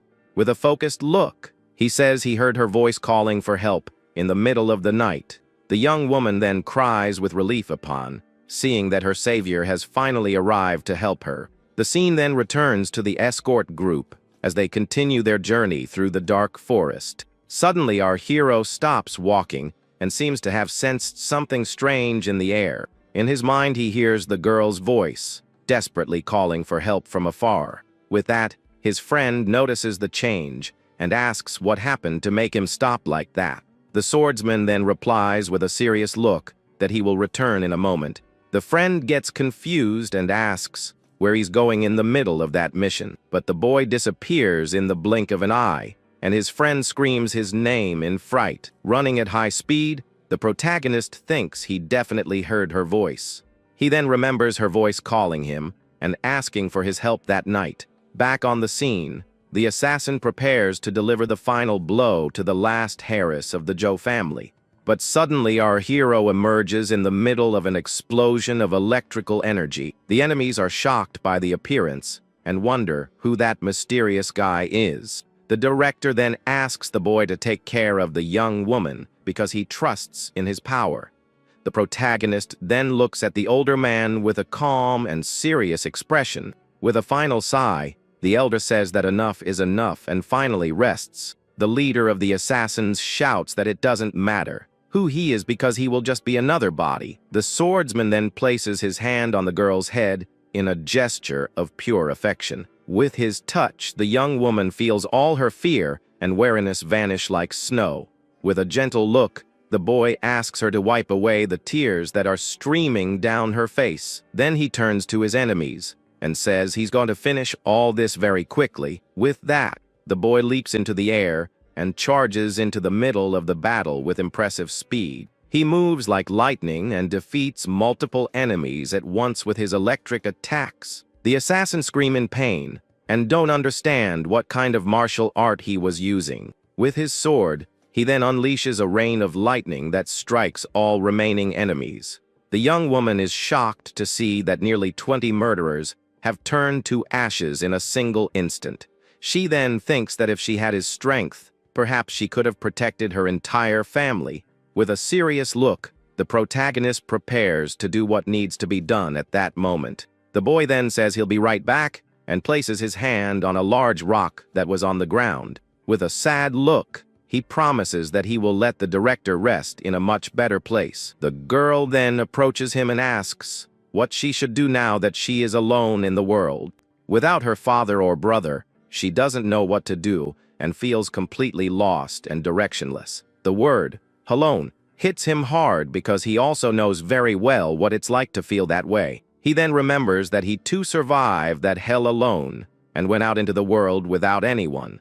The young woman was the first person to reach out to him, and so he will do the same for her. With a serious and protective look, he approaches the girl and tells her to simply live. The swordsman then tells her to live doing whatever she wants with gratitude for those who have passed. With tears in her eyes, the girl wonders what she really wants to do with her life. With a determined look, she reveals that she also wants to join that escort mission. The protagonist is a little surprised by the request, but holds her hand quite firmly. With a slight smile, he announces that they are leaving now and asks her to hold on tight to him. The young woman is confused by his attitude and doesn't understand what he meant by that. With that, the protagonist picks her up and leaps into the sky with impressive speed. The girl is shocked by what is happening and can't believe it all. She then thinks that it's more than just a feat of lightness, and it seems like they are flying. With the speed of flight, all her tears are carried away by the wind without leaving a trace. The boy's attitude comforted her more than any words he could have said at that moment. With an admiring look, she thinks that a skill like that belongs to an incredible person. The young woman remembers that her uncle was a master, but the boy turned the murderers to ashes. With that, she asks how he manages to be so strong, since they are not so far apart in age. The swordsman then calmly replies that this happens when one fights for a life for a long time. The girl asks who he fought against, and the boy reveals that they were terrifying demons. She then asks if they were like monsters, and he confirms that one could say so. The young woman becomes curious and asks him to tell her more about this story from his past. The protagonist remains silent for a moment, seemingly remembering something quite painful. To talk about that hell, he would need to go through the 99 of his friends who are gone. The memories of his dead comrades come rushing back to his mind at that moment. Also that he could finally reach Cheonjija, who left before his revenge was complete. With a distant look, he then says that he will tell her this story on another occasion. And so the two ran without stopping for a long time to catch up with the escort group. They advanced through the forest at impressive speed to reach their destination. The young woman finally arrives at the escort group's camp and calls for one of the men. The hero's friend is shocked to see her and asks what brings her there in the middle of the mission. In a flashback, the warrior reveals that he doesn't believe Master Cheonjija has truly departed. The girl and the protagonist listen to the unexpected news with great attention and surprise in their eyes. With this, the swordsman concludes that his main target for revenge is actually still alive. and so the two ran without stopping until they finally reached the escort group in the forest. Upon arriving, the girl calls out to the protagonist's friend, who is surprised by her presence. The warrior then asks worriedly what happened, and she reveals the terrible news of the attack. He is shocked to learn that the Joe family and the escort agency have been completely destroyed. The other porters panic and wonder what will happen to their future. The young woman apologizes for bringing such bad news in the middle of an important escort mission, but the hero's friend tells her not to worry because she's the one suffering the most from all of this. He then thinks that the group's morale was already low, and now the situation has gotten much worse. The warrior realizes he needs a clever way to get out of that situation. With this, he reminds everyone of the Great Commission they will receive if they complete the mission. He says they might even rebuild the agency, since they still have the young lady with them. The girl is deeply moved by the warrior's words of support as he tries to encourage her. She realizes that now is not the time to suffer, because she has a responsibility to all her servants. The young woman vows to become as strong as the protagonist in order to avenge her entire family in the future. With a serious look, the swordsman asks if they need to set off on their journey again. The warrior then agrees, and the group resumes its important escort mission. At that moment, the Tang family master notices the young woman and tells his subordinate not to worry about her. The elder thinks that if the protagonist joins them, he wouldn't mind even if a tiger came along, and so the porters start running again at high speed to keep up with the pace of the carts. The young woman then remembers that the boy said he had fought monsters for a long time. She had never heard of such a place and wondered what really happened to it. With that, the girl approaches and asks him to tell her more about what he was saying on the way. She then asks if Master Cheongija is really dead, and the boy stares at her with a serious look. The protagonist confirms the story, saying that he left about 10 years ago. With a sad look, he thinks that he will then not be able to achieve his long-awaited revenge. But the hero's friend says with a serious look that he doesn't believe Cheongija is really gone. The young woman is surprised by the revelation and looks at the swordsman to see his reaction.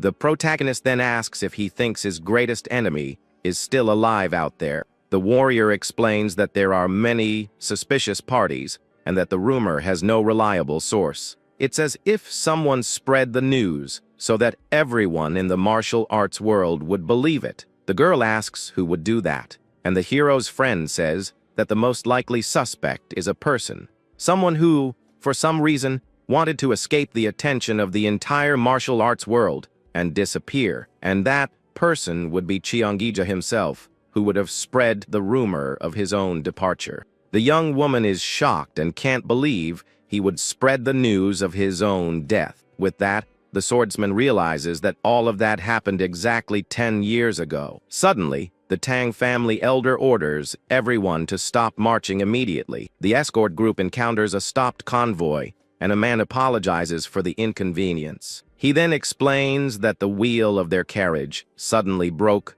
along the way. With that, the man asks his lady to join the escort group to continue the journey.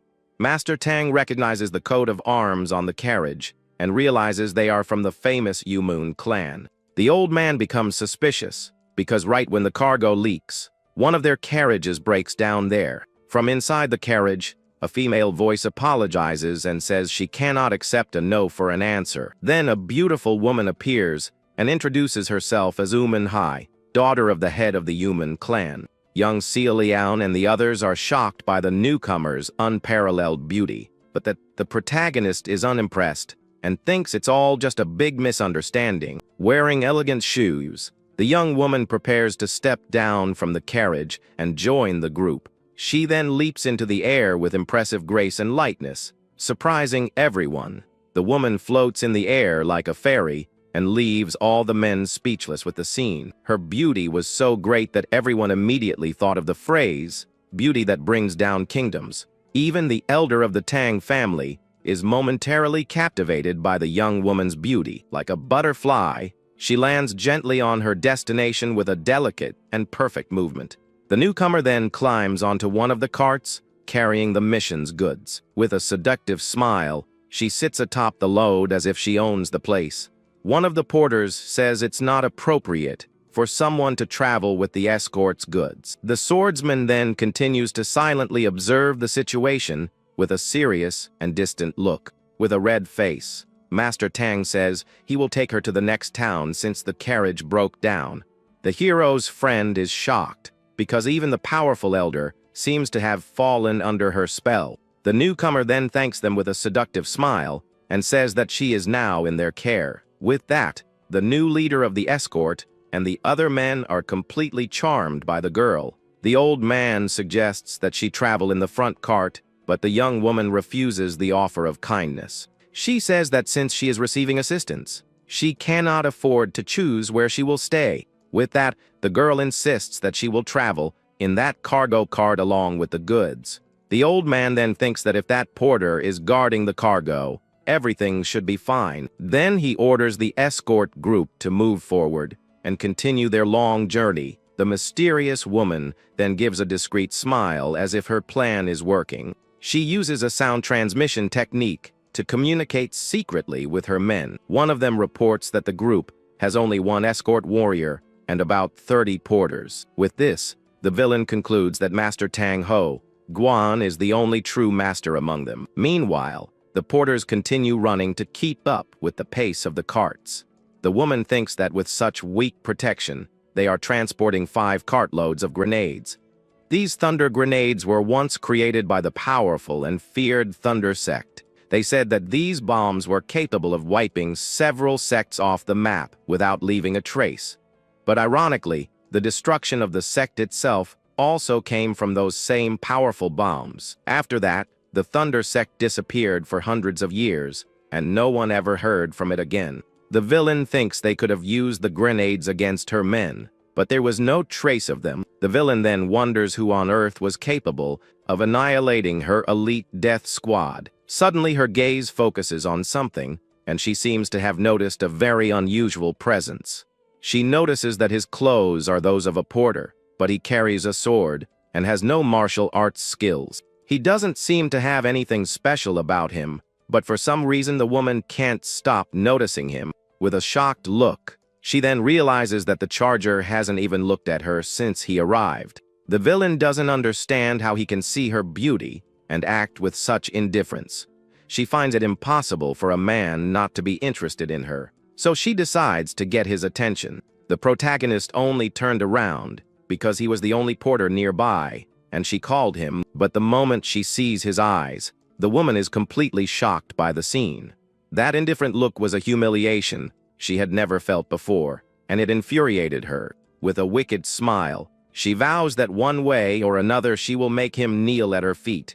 With that, the leader announces that they will rest there for the night, and everyone agrees. The porters are exhausted and breathing heavily after the long day's journey. Meanwhile, our hero moves away a little and finds himself alone in the middle of the dark forest. Young Lian then approaches him with a bowl of beef soup in her hands. She finds him and invites him to dinner, saying that she prepared that soup especially for him. But suddenly the villainess appears from behind and interrupts the moment between the two with a dark look. She then steps forward and grabs the swordsman's arm with impressive agility and speed. With a seductive smile, she invites him to follow her into the forest because she wants something very much from him. The woman then says that she will only tell him what she wants if he is good enough to accompany her. The villainess says she'll see if she can lure him in with the martial arts of her powerful clan.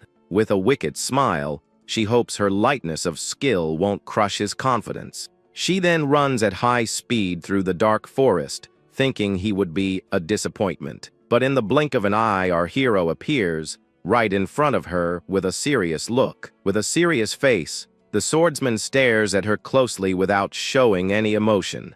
The woman is shocked and can't believe he's already right there in front of her. Suddenly a scream echoes through the forest and draws the attention of everyone who was there. The villain's servant recognizes the voice and says he needs to go with his men to see what happened. Young Lian is confused by the situation and wonders what is happening to him. The protagonist then continues to stare at the villain with his typical cold and distant gaze. The woman is shocked because even within her clan, her ability to move with lightness was impressive. With a furious look, she asks who he really is to be able to surpass her so easily. The swordsman then says he wants Cheongija's location and asks her to tell him immediately. The villainess stammers and says she doesn't know where he is or what he means by meat soup. The boy then says that if she doesn't know anything, he's leaving and turns to go away. She then shouts and tells him to wait, because she still has more things to ask him. Suddenly her men appear and ask what he did with the young lady from the Umun clan.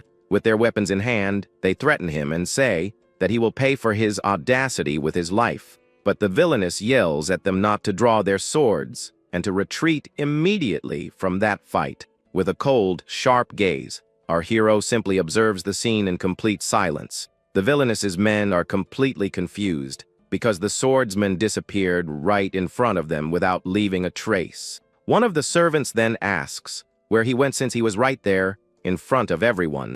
The villain says that he disappeared and that it wasn't a trick because he simply vanished into thin air. With this, we see the boy moving at high speed through the forest like a true blur. Suddenly, young Celion is startled and can't believe what just happened there. With wide eyes, she realizes that something very strange has happened right beside her. At that moment, the girl looks at her hands and realizes that the bowl of soup she was holding has simply vanished. Then the protagonist appears out of nowhere and calmly drinks the soup that the girl had earlier. The girl is startled, and he says the soup hasn't cooled down, and she asks when he got there. She then asks about the other lady, and he replies that she will come whenever she wants, no problem. The young woman then remarks that the lady from the human clan is truly very beautiful and impressive. The boy agrees that she is pretty enough to seduce any man, and the girl confirms this. This makes the girl curious,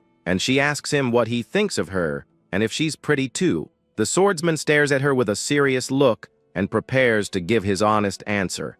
With a flushed face, the young woman anxiously awaits his reply with a hopeful look, but he says she's not as pretty as the other one, and the girl is a little disappointed. With a cold look, the protagonist reveals that he actually doesn't like beautiful women. The young woman is confused by the answer and asks why he doesn't like women like that. The boy then explains that the temptation of a beautiful woman always ends in death.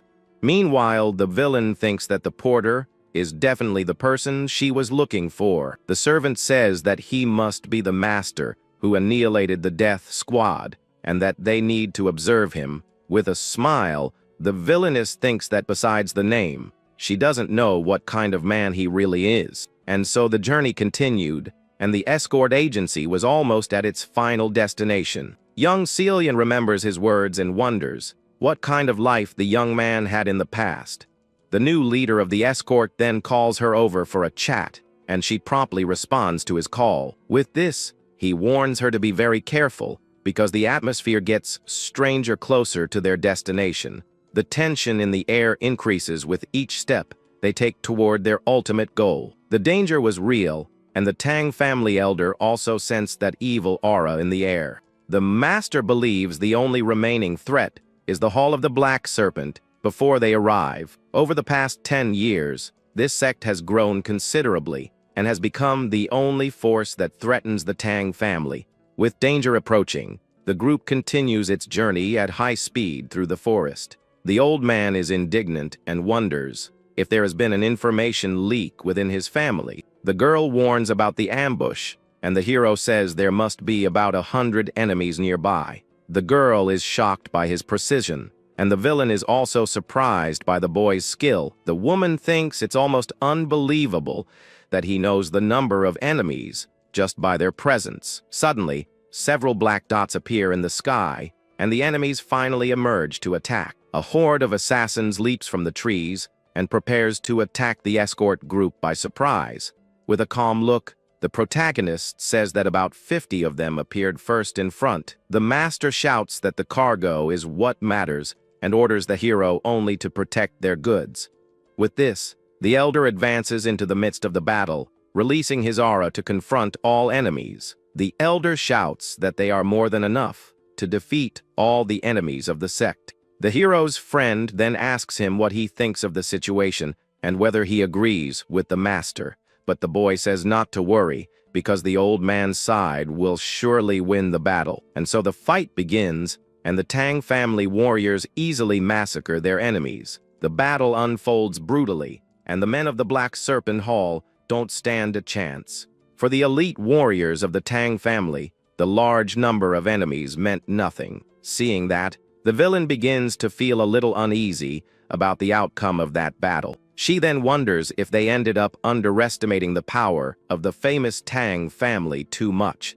His servant is also shocked to see that they dealt with 50 men so easily. The man says that even with 50 more warriors, there would be no chance of victory for them. The woman then concludes that retreating for now is the best option they have at the moment, but she wonders how she can give the order to withdraw without anyone noticing her plan. Suddenly, the protagonist says that if she goes to warn them, he certainly won't stop her. The villain's servant is shocked and wonders what he just heard. With a serious look, the boy reveals that he was listening to their secret sound transmission. The swordsman then repeats that if she wants to go and warn them, he won't stop her under any circumstances. The man is completely speechless and cannot believe what has just happened. The villain is shocked and asks if he was listening to their secret conversation the whole time. The hero stares at her because hearing another person's sound transmission shouldn't be possible. With a menacing look, he warns that if they don't back down, he'll finish them all off right there. With a frightened look, the villainess realizes that his threat is no bluff. Then the woman sent her servant to deliver the order to retreat to the other warriors. The servant then agrees and runs at high speed to deliver his mistress's message. With a smile, she gives thanks because, thanks to him, her warriors were able to save their lives and leave. The hero stares at her with a calm look, but he had another reason for doing all that. It wasn't the presence of the human clan that bothered him, but rather a strong murderous intent he sensed. Meanwhile, Master Tang Ho Guan was in the midst of battle, striving to defeat the enemies. With his powerful blows, he easily defeated all the members of the Black Serpent Hall. From afar, a mysterious figure observes the scene and says that the vanguard has been completely annihilated. The masked man reveals that the vanguard was merely a decoy for the real surprise attack, and so the Red Moon Squadron waits in hiding for the right moment to attack the group. All the assassins are on full alert, awaiting the signal to begin the ambush. The leader then confirms with a malevolent look that everything is going according to his plan. With the protagonist looking the other way, the warriors of the human clan manage to retreat safely. The 50 men walk away, but the fall murderous intent grows even stronger. Night finally falls and the escort group decides they will sleep there to rest. The leader announces that the young woman from the Uman clan will be camping nearby and asks if she wants to stay with her. But the girl refuses the offer and says she can't be the only one sleeping comfortably there. With a serious look, the young woman prepares to reveal the truth behind her decision. She says she's ashamed because she never paid attention to the agency, as she thought her job was simple. But she says that while on the escort, she realized the real reason the agency was so peaceful. Peace existed because everyone risked their lives, and his friend asks since when he was so strong. Therefore, as a member of the agency, she decides that she will sleep with everyone else at the camp. With a determined look, she vows that she will become the head of the Hanum escort agency. Suddenly, the girl notices the protagonist's presence and calls him over to talk to her. With a curious look, the young woman then asks if he has anything to say to her. The boy then explains that in an escort agency, the starting point is being a porter. The young woman is embarrassed by the response, and her friend agrees that he is not wrong in what he says. With that, the girl asks him to teach her, and the warrior is shocked by her attitude. The friend then thinks with pride that the young woman has grown up a lot without him even noticing. The Red Moon Squad is an assassin unit created by the Hall of the Black Serpent. As their specialty suggests, they are masters of ambushes and stealthy surprise attacks. Their stealth is terrifying because it's not just about hiding in the shadows. The assassins move as if they were a single person with a single objective in mind. With this, they are able to take down any number of enemies in the blink of an eye. Meanwhile, back at camp, the campfire burns brightly to warm everyone that night. Suddenly, the camera zooms out, and we see that everyone in the camp is already asleep. Even the powerful elder of the Tang family seems to be in a very deep and heavy sleep. At this moment, the protagonist approaches the young woman and touches her forehead with a gentle gesture. With a serious look, the hero prepares to watch over the camp throughout the night. The night in the dark forest remained silent and full of hidden dangers. Suddenly, a bright red eye emerges from the shadows, observing the camp. The masked assassin prepares to give the signal and begin the surprise attack. With the signal, a red aura spreads, and the assassins advance towards the camp. But the protagonist was already expecting them and says he knew they were hiding there. Meanwhile, the rest of the group continued sleeping, unaware of the approaching danger. The leader of the assassins then orders everyone to attack. When he finishes counting to 3, he begins counting, but suddenly a hand grabs his face with astonishing force. Our hero appears out of nowhere and grabs it with his hand, which glows with a blue electric energy. With a single blow, the boy throws him to the ground and defeats him before he can react to the attack. Another enemy continues the count, but he doesn't even notice what happened to his companion. One by one, the assassins are silently defeated before they even begin to fight. The leader finishes the count and prepares for the attack, unaware that his men have already fallen. He orders that no survivors be left and that they focus on the most dangerous target first. With that, one of the assassins advances to attack the elder of the Tang family, who was sleeping. The villain says that in the end, it will be the Hall of the Black Serpent that will possess the thunder grenades. Suddenly, the attack is blocked by a sword in a flash of light in the middle of the night. To the enemy's surprise, one of the escort guards defends the old man from the fatal blow. The leader becomes furious and wonders why the watchman is still alive and what the troop did. The other guards wake up startled and wonder who is there because they didn't feel anything. The leader of the assassins is shocked and can't believe what's happening there. With a cold look, the protagonist asks if their name really is Red Moon Squad.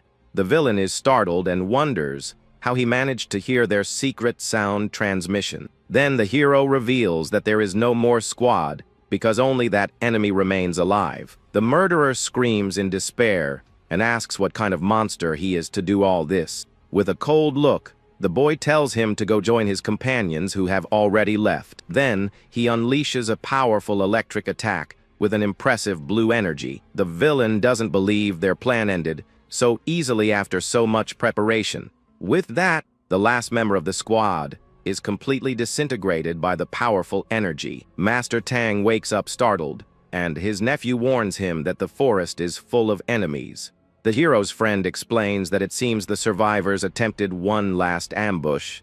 Young Celiam becomes worried and asks if all the porters are all right after the attack. The warrior then reassures her and says that it seems only the enemies did not survive. With this, he explains that fortunately their friend acted first and saved everyone there. The protagonist simply observes the scene with his typical calm and distant gaze. The girl thinks with an admiring look that the boy protected her once again that night.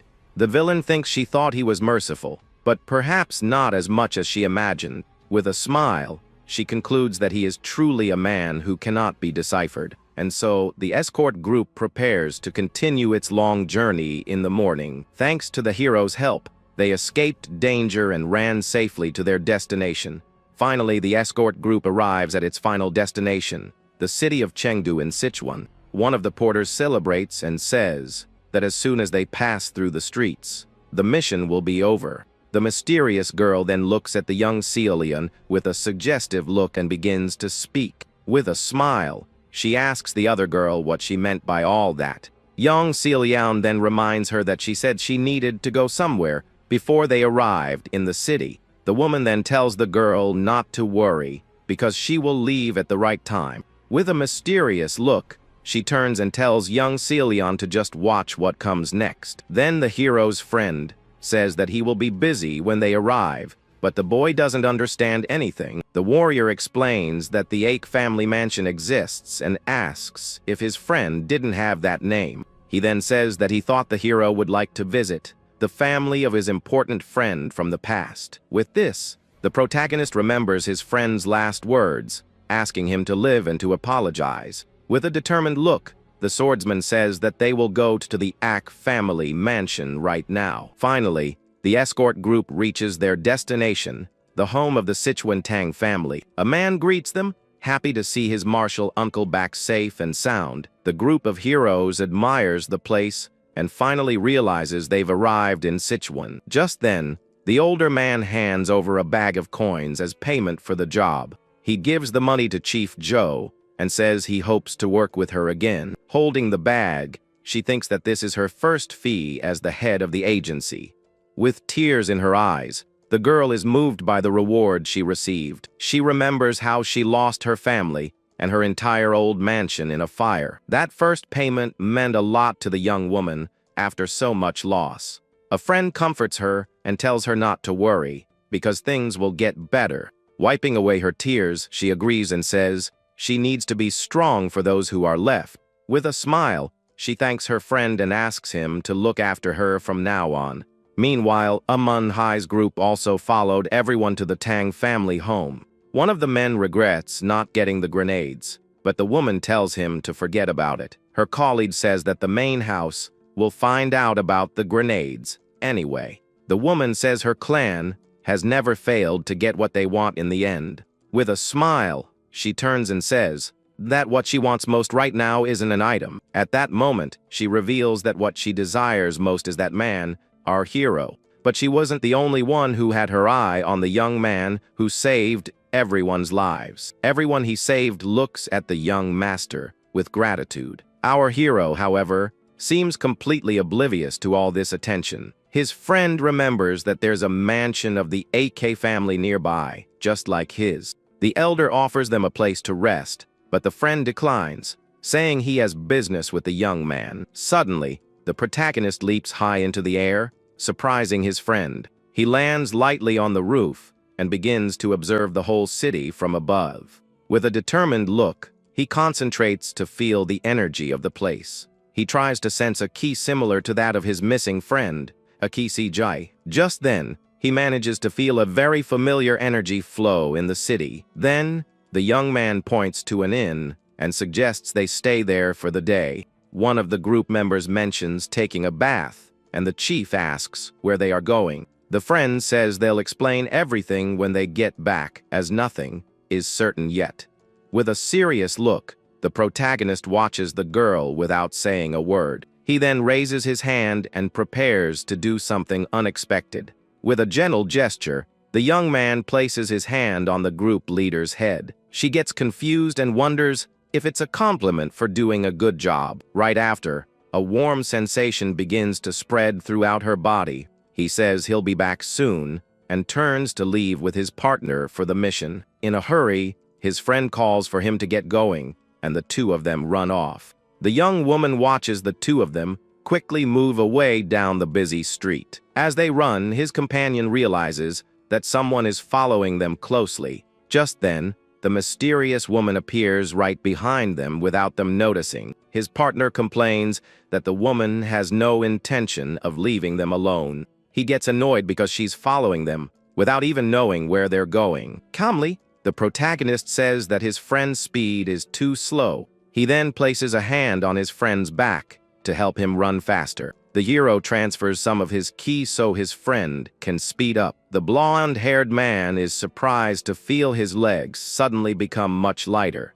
With that, the young man tells them to hurry to the Ake family mansion. The woman is shocked by their sudden speed and wonders what happened. The two disappear in a blur, leaving the woman behind in the chase. With their new speed, they run side by side without any difficulty. And so, on the outskirts of Chengdu, they quickly reach their destination. With a firm step, The two land on the stone ground of the mysterious place. Finally, they arrive at the large and imposing Anicap family mansion. His friend asks if he's ready, and the protagonist nods for them to go in. The young man notices two figures with a strange aura running inside the mansion. Far away, the woman and her servant arrive, out of breath, unable to catch up to them. His companion finds it strange that there are no guards at such a large mansion. He approaches the door and notices that the ring knockers are untouched. Suddenly, a man opens the door and stares at them with a serious expression. The man at the door stares at them with a serious and very intimidating gaze. In his mind, the hero realizes that the man looks a lot like his friend. The guard says they aren't receiving visitors, but the friend asks for Axi Jai. Upon hearing the young man's name, the man is shocked, and his expression changes instantly. Angrily, he releases a powerful aura and asks who they are to be looking for him. His partner feels the pressure and wonders why the guard got so angry. The man's aura is so strong that his companion can barely breathe properly. Just as his friend was about to pass out, something unexpected happens. In a swift move, the hero steps in front to protect his partner. He releases his own ki to face the guard and protect the blonde-haired man from danger. But this only makes the man even more furious at the young man's audacity. The protagonist calmly faces him, unshaken by his anger. Just then, the man grabs the hilt of his weapon, ready to strike at any moment. Furious, he shouts and asks if the young man is underestimating him in this situation. With a glint in his eye, the hero seems prepared for whatever comes next. From a distance, the woman wonders why the swordsman doesn't dodge the blow. Then, the hero says there's a misunderstanding and that he is a friend of Axi Jai. The man stops his attack and repeats the young man's words, still suspicious. Calmly, the protagonist introduces himself and says his name is Dan Hyung Woo. His friend explains that the young man isn't used to the ways of the world. The guard introduces himself as a Kyung and reveals that CG was his nephew. He explains that the young man disappeared 10 years ago and asks where he is now. The hero remembers that his master also disappeared around the same time as CG. He understands that the 100 years in that other place were only 10 years in the real world. A king insists on the question, but the young man says he needs to tell him something first. With a serious look, he reveals that his friend Axi Jai has unfortunately passed away. Shocked by the news, the young man's uncle is speechless and glares at him with hatred. Angrily, he calls him a scoundrel and prepares to attack with all his might. The man lunges forward with a powerful strike to take down the protagonist. Seeing the scene, the blonde-haired friend shouts in despair, afraid of what's about to happen. From a distance, the woman watches the scene and tries to intervene in the confrontation. Desperate, she shouts to try and stop the furious man's attack. In a swift move, the woman dashes forward to get in front of the strike. Her servant shouts, warning her that it's very dangerous to get involved in their fight. She extends her hand to try and stop the attack, but the force is too great. With clenched teeth, the woman feels the full pressure of the incoming blow. Her hand glows as she uses all her strength to protect the swordsman. Suddenly, the pressure vanishes, and the woman stares at the scene, not understanding a thing. The protagonist blocked the blow with ease and barely moved from his spot. Calmly, he tells the woman that everything is fine and he doesn't need help. Worried, she asks if he's okay and how he managed to stop the strike. The man's sword was stopped by a powerful, invisible ki barrier. He is shocked that his sword was blocked by our hero's Kai. The uncle wonders if he didn't fight back because he was his nephew G's friend. Suddenly, an older man arrives and yells at Akung for what he did. He scolds him for his temper and calls him a fool for attacking a guest. With tears in his eyes, Akung apologizes to his older brother. The woman observes the new man, and the protagonist now understands who he is. He reveals that the man is Axi Jai's father and repeats the sad news. With a serious look, the young man's father stares at the protagonist without saying anything. He sighs, seeming to understand that his son is truly not coming back. The man then invites the two of them into the mansion to talk. At the inn, The young chief wonders if the two friends will be long. She remembers the moment the hero placed his hand on her head. With a smile, the girl wonders what his gesture meant. Suddenly, a group of men appears and finds her on the inn's balcony. They shout that they found her and that she was hiding there. Startled, she wonders what's happening and where her men are. One of her guards is struck and can't defend himself from the final blow. The others shout his name as the enemy moves in to attack her as well. The men at the inn are shocked by the sudden attack and the commotion. One of them complains that he just wanted a drink in peace, but is now in the middle of a fight. Chief Joe tells everyone to get inside, because without the hero, they would be in trouble. She realizes the attack wasn't for them, but is shocked by the audacity. One of the intruders wonders who those people are. A man shouts that they won't get away with it because they've messed with the Sky Sect. The intruder's leader scoffs and says the Tang family runs like dogs. The woman understands that they are from the Black Snake Hall that pursued them. With a smile, the man says they chose to side with the Tang family. Then he shouts for his men to attack and deal with everyone there. The fight begins, and the Black Snake Hall shows its full power at the inn. They oppose the Tang family and overwhelm anyone in their path. The young chief decides they can't get involved and need to avoid the fight. Suddenly, the intruder's leader notices the girl in the corner. He approaches and calls her a flower, wondering what she's doing there. Another man joins in and asks if the boss has his eyes on the woman. The leader tells his subordinate to back off and gives him a serious look. The man offers to help persuade the girl and bring her to the boss. He then threatens her, saying she doesn't know what happens to those who stand up to them. In a swift move, a hand grabs the man's wrist, stopping him. The young chief throws him over her shoulder with surprising strength. She hurls him forcefully into a table, breaking everything around it.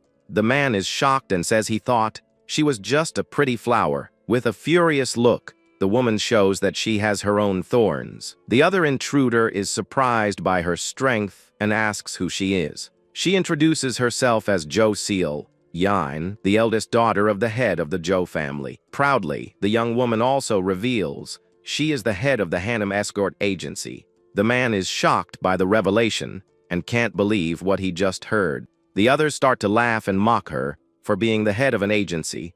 With a smile, the leader says that if she's not an ordinary girl, it will be more interesting. The young chief knows she can't handle so many enemies alone and needs to escape. With a blue aura at her feet, she prepares to use her full speed. Determined, the woman rushes forward to escape the men from the Black Snake Hall. The leader shouts for his men to get her, and they all start to chase her. The intruders laugh and mock her as they pursue her through the city streets. The girl wonders if she can escape all of them at once. Meanwhile, our hero and his group are invited into the Ache Mansion. They sit in a large room and wait to speak with the family head. CG's father asks if the young man is the same age his son would be today. Politely, the protagonist confirms, and his friend is shocked by his courtesy. The woman wonders if there's a problem, as the friend seems confused. The family head asks the hero to tell him how his son passed away during his journey. With a serious look, the men of the mansion wait eagerly for the story. The young man explains that Axi Guy was his comrade and also his best friend. He remembers a promise he made to his friend before the final battle. Confused, the protagonist asks the reason for such a sudden promise. His colleague says that sometimes he feels like he'll never see his friend again. The hero assures him that they will meet again and visit their friends' families. But the young man asks him to tell his father about him if he doesn't make it. With a smile, he asks him to say he's sorry and bids him a final farewell. He reveals that his friend sacrificed himself to save his life in the battle. With his hand on the table, the young man's father feels the weight of the sad news. He says that giving his life for a friend was a worthy end for his son. The family head remembers the last time he saw his son saying goodbye to him. With a sad look, he realizes that was the young man's final farewell. The father understands that the hero went through the same ordeal his son did. He asks the young man's name, and the protagonist confirms it's Dan Hyong Woo. With a gesture of affection, the family head says that from this day on, he is his son. Shocked, the younger brother stares at his father, not believing what he heard. The young woman is surprised, wondering if she misheard the conversation. The friend doubts that the young man will accept the family head's request. The woman remembers that a Kyung took a sword, strike to the head from the hero.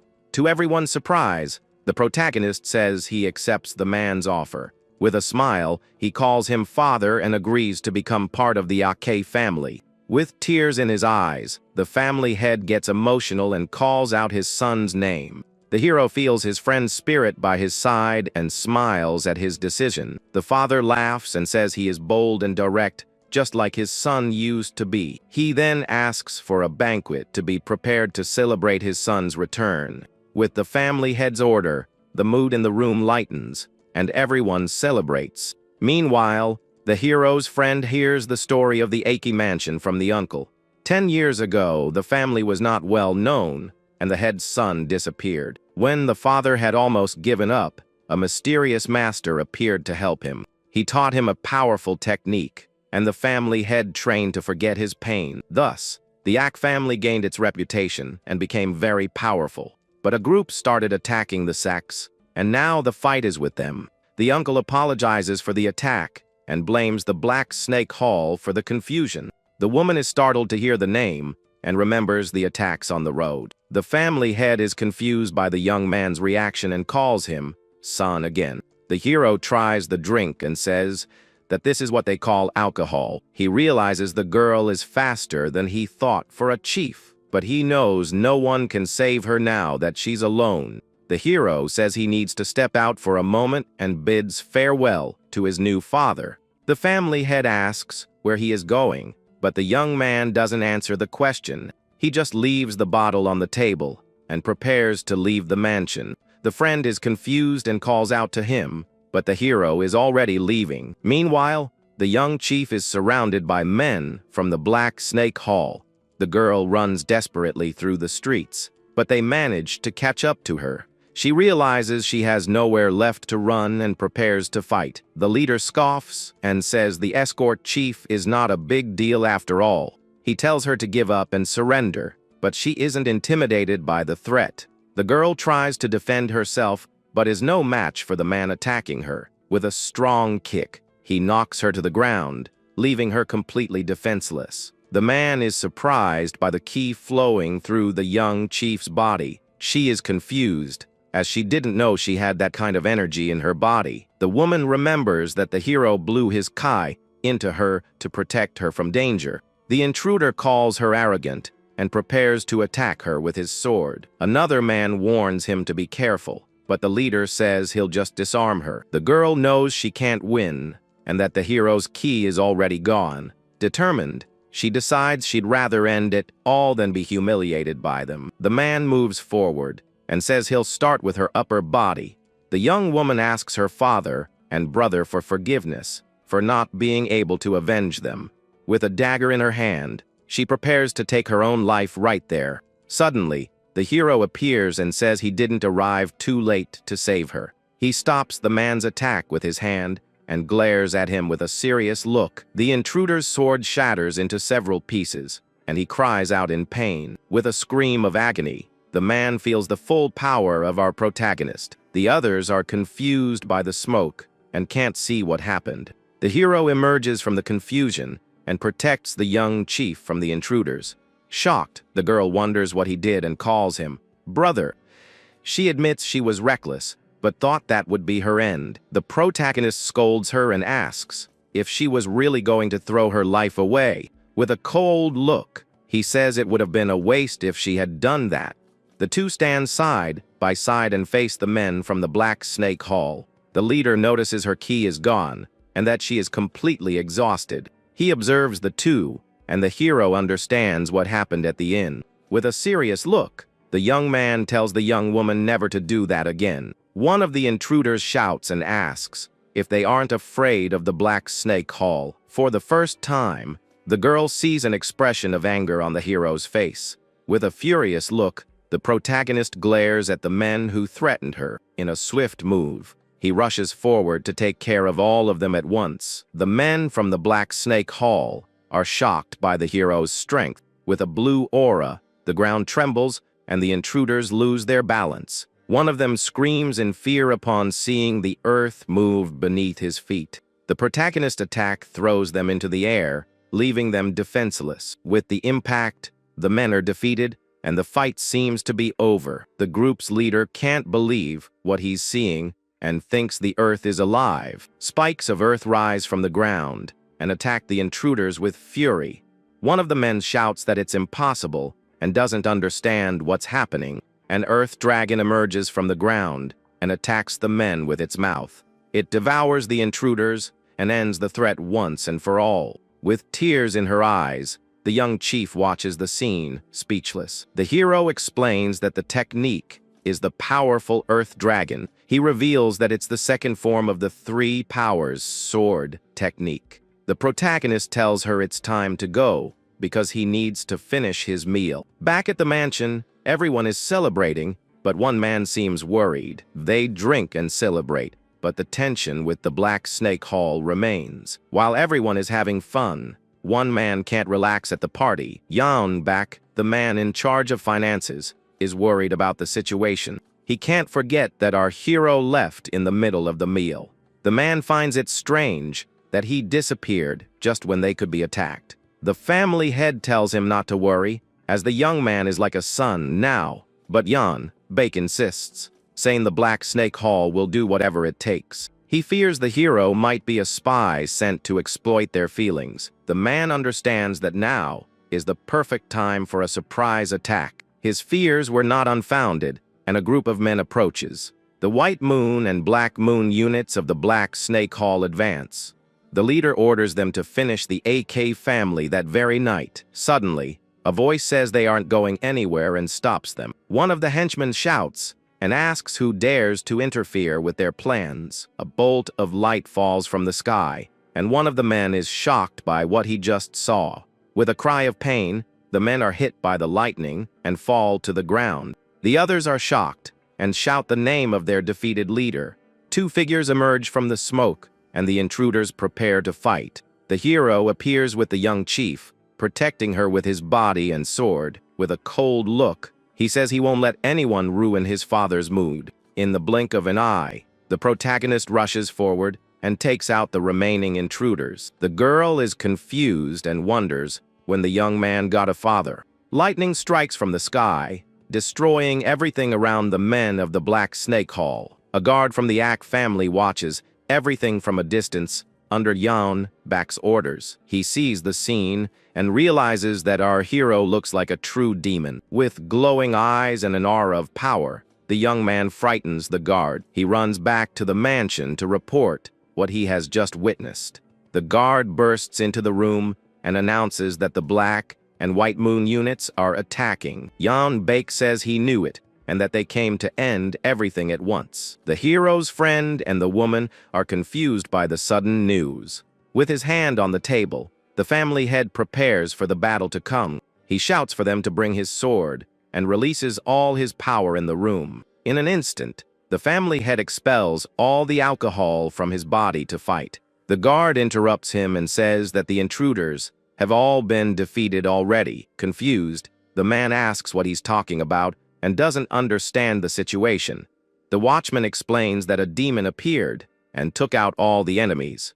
The family head yells at him and asks if he's been drinking on duty. The guard insists and points to the hero, who has just returned to the room. The father gets angry and says he'll show him what a real demon is. The watchman shouts and warns that the demon is right behind him at that moment. The family head turns around and finds the young man right behind him with a calm look. With a smile, the protagonist says he's back and calls him father. Meanwhile, the leader of the Black Snake Hall wonders about the attack. He sent them to take care of a sect, but they all perished mysteriously. One of his men says they chased a young woman to an inn. The man reports to his leader about the Black and White Moon units at the AK family. With a sad expression, he reveals that they were all completely wiped out. Hearing this, the head of the Black Snake Hall becomes furious with the failure. Angrily, He punches the ground and releases all his dark energy in the area. The impact is so strong that the entire place begins to shake with his power.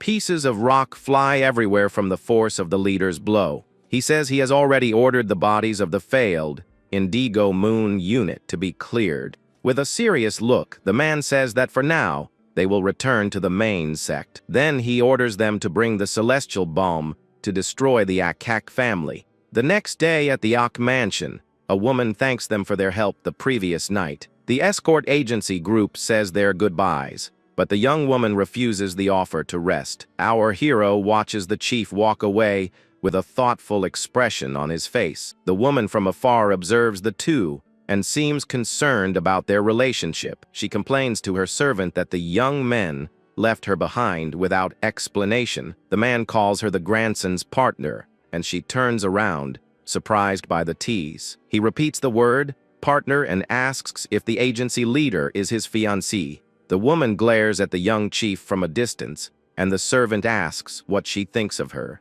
With a thoughtful look, the man says the two seemed like very close siblings. With a smile, she says she'll pretend to forget everything that happened yesterday. The servant calls him grandson, but he turns with a serious look at the young man. She says he needs to visit the head of the Liu family, as that is the tradition. The servant reveals that the family head never skips training and is already in the courtyard. Just then, we see the leader of the Liu family training intensely with his sword. He remembers the conversation from the previous night and wonders if what he heard was true. The family head recalls asking the hero about the martial art he used. The young man says it's the three-part sword technique, and it came from someone called the Reader. Shocked, the man asks if the Reader of the celestial mechanisms is his master, but the hero denies it, saying he only learned the basics for 3 years from that person. The woman understands why the young man became so strong, but knows he isn't his master. With a cold look, the protagonist reveals that the Reader was the one who locked them in that terrible place. Shocked by the revelation, the men stare at the protagonist, not believing what they heard. He understands that the Reader took his son, but also helped his family prosper. His brother suggests that the techniques taught were a form of compensation for the loss. Angrily, the father realizes the martial arts were the price paid for his son's life, but he can't throw away the skills he spent his whole life mastering to protect everyone. With a powerful leap, the man continues his intense training in the mansion's courtyard. In the middle of his training, he wonders what he should do now that he knows the whole truth. At that moment, our hero's group approaches to speak with the head of the family. The protagonist says his goodbyes, stating that he and his group need to leave the premises. The family head asks the reason for their departure so early in the morning. The young man confirms it's because of the young woman, and the father reflects on their friendship. With a smile, he says the martial world is dangerous and can't be solved by strength alone. He then warns his new son to always be on his guard and be very careful. The family head asks him to take care of his son, and the hero agrees, calling him father.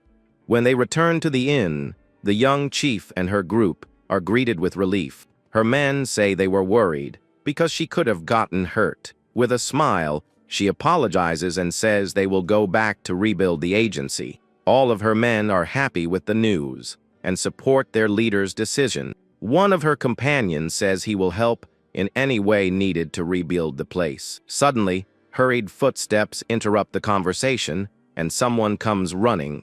A man arrives shouting that the scoundrels from yesterday have surrounded the entire inn. He warns that there are over 100 enemies outside, ready to attack. The men from the Black Snake Hall wait outside with serious expressions. Startled, the young chief wonders if they came for her escort group. The protagonist asks if they are from the Black Snake Hall, and the man confirms it immediately. With a calm expression, our hero says that this is good and turns to the window. He understands that they were already targeting his friend's family anyway. With a firm step, the young man goes to the balcony to face the waiting crowd. From above, he observes the army of enemies that has gathered to attack them all. With a smile on his face, the protagonist thinks that the situation is simply perfect. One of the intruders shouts to his men and asks what they are waiting for. The leader, Danwol, orders them to take care of everyone and bring the woman to him. One of the men points to the balcony and sees the young man who was following the woman. Standing on the balcony, the protagonist faces the crowd of enemies below. Without hesitation, the young man leaps from the balcony toward his enemies. The intruder is shocked and wonders if the young man really jumped from there. With a powerful impact, the hero lands in the middle of all the men. The group's leader glares at the newcomer with a look of contempt. Suddenly, blue lightning begins to appear around the protagonist.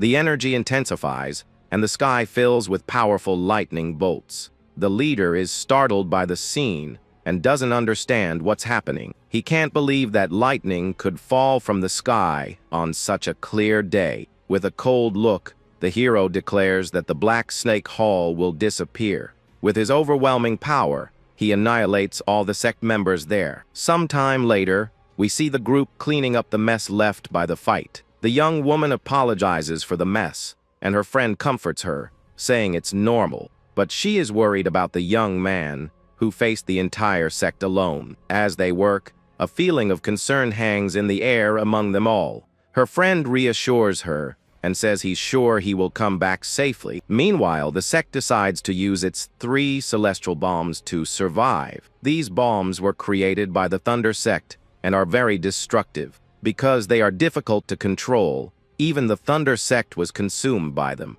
The sect's leader vows to use the bombs to destroy the AK and Tang families. A man reports that Danwol is outside, and the chief asks if he brought the woman. Stammering, the man says that Danwol did indeed return, but he seems frightened. The chief is confused and asks what it means that he came back like that. We then see a figure walking slowly down the deserted, misty street. The man explains that the protagonist dragged him back to the headquarters. With a cold look, our hero faces the sect's leader without any fear. With clenched teeth, the sect's chief glares back at him with pure hatred. The hero asks if this is the sect's headquarters, and Danwol begs him to stop.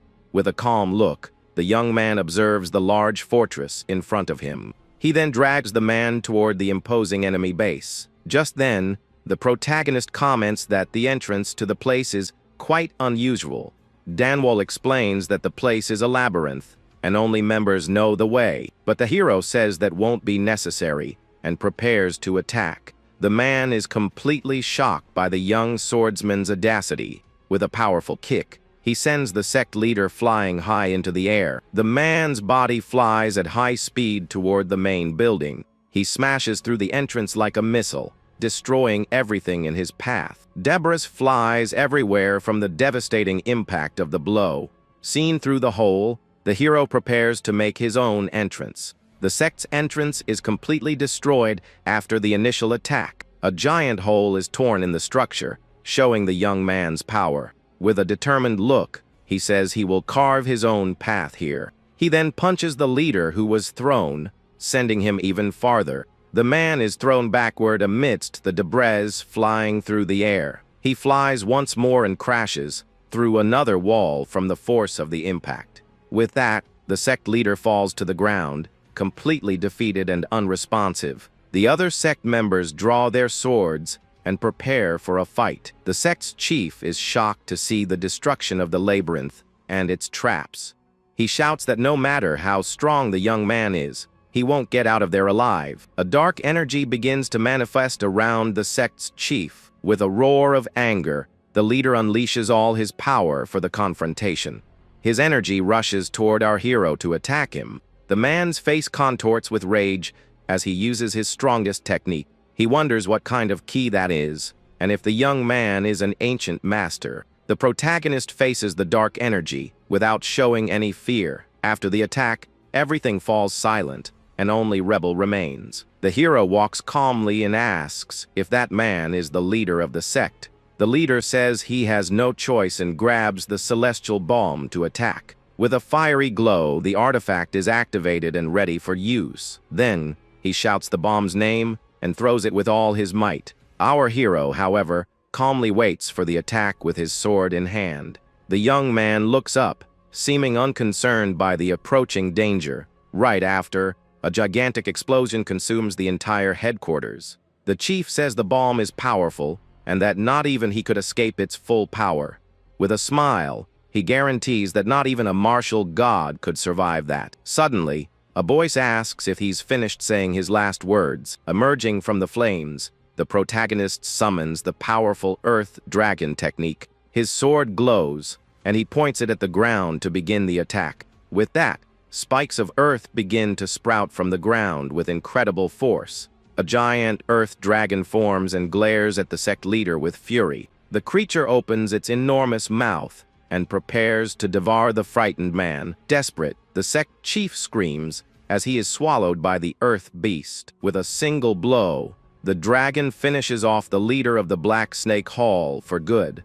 And so, with the defeat of its master, the entire sect is completely annihilated. The few survivors flee in panic, screaming that a demon has appeared. They scream that a demon of ash devoured their entire sect without mercy. Alone in the flames, our hero Dan Hong, who observes his victory. The dragon returns, bringing the leader's body along with the 2 remaining bombs. With a serene look, the young man gazes at the result of his overwhelming power. Thanks to our protagonist's feat, he now has the bombs in his possession. The Hanum Escort Agency now possesses 2 of the powerful celestial bombs. After the destruction of the Black Snake Hall, news of the incident begins to spread. The survivors' accounts tell of a nameless man in gray clothes. With his overwhelming strength, everyone described him as a true demon. In an instant, this rumor spread throughout the entire Sichuan region, and of course, the news also reached the powerful Sichuan Tang clan quickly. One of the members is shocked and can't believe the sect fell in a single day. The clan chief says they prepared to face them with bombs. With a serious look, he orders them to find out who this new mysterious force is. His subordinate reveals that according to the rumors, it was all the work of a single person. The leader gets angry and asks if he's spreading baseless rumors. But the man confirms that the information came directly from the survivors. An elder named Tang Hodwan says that if that's the case, the rumor must be true. He then asks if by any chance the person in the rumor wore gray clothes. A memory of the hero with one of the bombs confirms the elder's suspicion. The messenger confirms right away and says the description is perfectly correct. Confused, the clan chief asks his uncle if he has someone in mind. Then, Tang Hodwan explains in detail everything that happened with the hero. After hearing the story, the chief says they can't just let this man go. With a smile, he declares that they need to bring the young man to the Tang clan. The uncle is confused and wonders what the chief means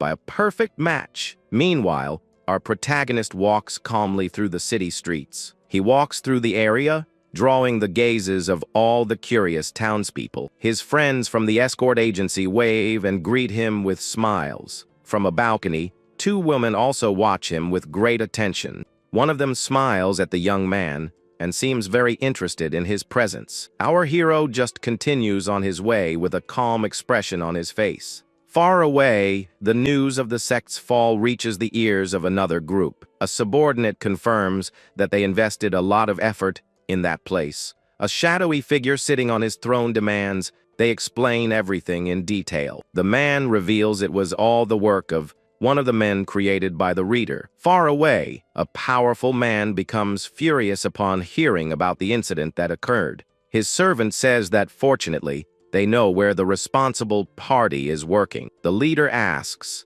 what they gave the Black Snake Hall to help them. The man reveals they gave them 3 of the powerful True Thunder bombs. At that moment, the chief becomes even more irritated with his men's incompetence. He can't believe that even with the bombs, they couldn't stop a simple escort. Afraid, the servant desperately apologizes for the mission's great failure. Then the master orders an investigation into that monster that was created. With an evil smile, he vows to crush every one of them, starting with the monster. Meanwhile, our hero and the escort agency finally leave for home. The whole group walks together, excited for the journey back. One of the friends holds up the bomb and praises his older brother for his achievement. He's happy to have defeated the Black Snake Hall and brought back the bomb. His colleague is shocked to learn that's the bomb that destroyed the Thunder Gate sect. The young woman looks at the young man, who says he took the artifact because it seemed useful at the time. Suddenly, the friend screams in desperation as the young woman plays with the dangerous bomb. He takes the artifact from her and says he'll keep it safe for now. Thus, the only one who understood the bomb's power became responsible for looking after it. That weapon would be a great help in rebuilding the Hanem escort agency. Our hero looks to the side with a serious expression on his face. The young chief and her friend are shocked by what appears in front of them. A voice asks if the escort group is really returning to Hina now. The woman from before appears and says it's the perfect time to go with them. The chief is annoyed, but the young man says they should travel together for a while. He turns to the young woman and tells her not to be a bother on their trip. With a smile, the woman agrees and says she'll be counting on the swordsman's help. With her eyes sparkling, we see she has an interest in our young protagonist. But the young chief also watches the scene with a worried expression. The friend thinks the trip is doomed to fail with so much confusion altogether. Suddenly, a voice shouts, telling the Hanem escort agency to stop immediately. The group of heroes is confused by the sudden interruption of their journey. An older man approaches and says he'd like to have a word with them. The friend and the young chief recognize the man as the elder Tang Hogwan. They approach, and the older man says he has a favor to ask of the group. He explains that he also has business in Hinan and asks to go with them. With a smile, the colleague agrees, as having the elder around will be great. The man then turns and introduces the young woman accompanying him on the journey. Far away, the former chief of the Sichuan Tang clan plans his next steps. He thinks the young woman must have already joined the Hanem escort agency. With a smile, the man says he gave her an opportunity, and her fate is her own. Then she introduces herself as Tang Munyang, the daughter of the Tang clan chief. The young chief gets nervous, with another beautiful woman joining the group. And so, with a new member, the journey to Hinan finally begins. The whole group walks together through a lush green field full of trees. But the leader, Zhou Xiaoyan, feels a vague sense of unease with the new companions. The new girl is the daughter of the clan chief and is known as the Flying Phoenix. This makes the young chief even more worried about their situation. Besides her, there's also Wuman Hai, who is the chief of the Wuman clan. The girl doesn't understand why such incredible people insist on traveling with them. She then looks at the protagonist and realizes there's only one single reason. The mysterious woman seems to know exactly what's happening there. But the other young woman wonders if the young man is as incredible as they say. With a calm gaze, the hero seems completely oblivious to everything around him. All the interest of those figures was focused on one single person, the protagonist. With a determined look, the young woman decides she needs to confirm this somehow. She approaches and says they should introduce themselves, since they'll be traveling together. The other woman watches the scene with a mocking smile on her face, but the young man ignores her, and she asks how he dares to do such a thing. The young woman explains that the hero doesn't know much about the rules of society. Suddenly, the protagonist turns and asks what she really wants from him. The young woman is completely confused by our hero's direct question. But the elder interjects and reveals they want the Thousand Thunders technique. Shocked, the young woman can't believe her great uncle revealed their secret right there. The group's chief and her friend already suspected something when they appeared. Even the mysterious woman is surprised by the boldness of their request. Asking for a technique was taboo and disrespectful in the martial world. The older man changes the subject and asks about the chief's plans. With a determined look, the young woman says she intends to rebuild the agency. He praises her determination and promises to use their services in the future. Surprised by the proposal, the young woman stares at the elder, not believing it. She knows this is an incredible opportunity, but that it will come at a price. The condition is that one or two members of the Tang clan accompany them. They would stay until the clan gets what it so desires on that journey. The mysterious woman realizes the goal is our hero's technique. To everyone's surprise, The protagonist says the deal sounds good. The rules of the martial world meant nothing to the young man. The friend and the chief are shocked to see the hero smile and accept. The Thousand Thunders that the Sichuan Tang clan was looking for was very different. The hero's technique was a bolt of lightning that fell from the sky with immense power. But the Tang clan's was a shower of hundreds of hidden weapons. This technique, however, only existed as a legend in a manual, until finally the elder found the key he was looking for in the hero. The friend still wonders if the young man really smiled earlier. Meanwhile, the old man asks his niece to keep an eye on the young man. The group then decides to camp right there to spend the night safely. The elder's method was simpler. He challenges the hero to a fight. With a confident smile, the protagonist says he will win the duel. The older man says it's not a duel to see who is stronger. The hero says he knows he can't go all out on an opponent in a training session. At that, the blonde friend remembers what it was like to be his training partner. The older man says that place is perfect for the training to begin. With a smile, he gets ready and says for the duel to finally begin. Our hero agrees and raises his sword, which glows with blue lightning. The elder's niece watches the scene with a very worried expression. She thinks she needs to focus to find the key to the young man's technique. Suddenly, a powerful blue bolt of lightning cuts through the dark night sky. With that, the electrical discharge rushes with full force toward the older man. The protagonist's friends look at the scene, completely shocked. At that, the elder is thrown back by the force of the electric attack. His niece screams in desperation upon seeing her great uncle being defeated. The young man tells her not to worry, as he held back as much as possible.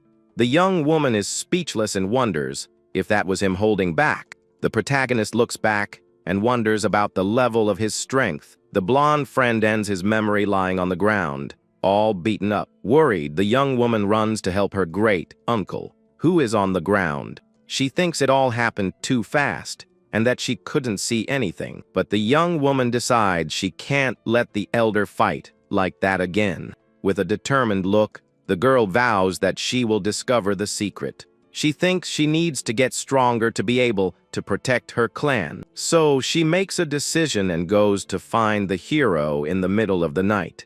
This nighttime visit wasn't just heard by the protagonist, who was expecting her. It was also heard by the other woman, who was pretending to be asleep nearby, and the young chief of the escort agency also hears the whole conversation. The group's leader just pretends to be asleep, so she won't get caught, and so the girl also opens her eyes to spy on the situation. She then wonders what the girl is trying to say to the hero. The young woman calls out to the young man, who just replies for her to say what she wants. She asks him to teach her his technique and promises to give everything in return. To everyone's surprise, the protagonist simply accepts the request. He says he never cared about payment and that he will teach her. The mysterious woman is indignant and says he can't just give away his technique like that. But the young man turns to the girl and says she can also learn if she wants.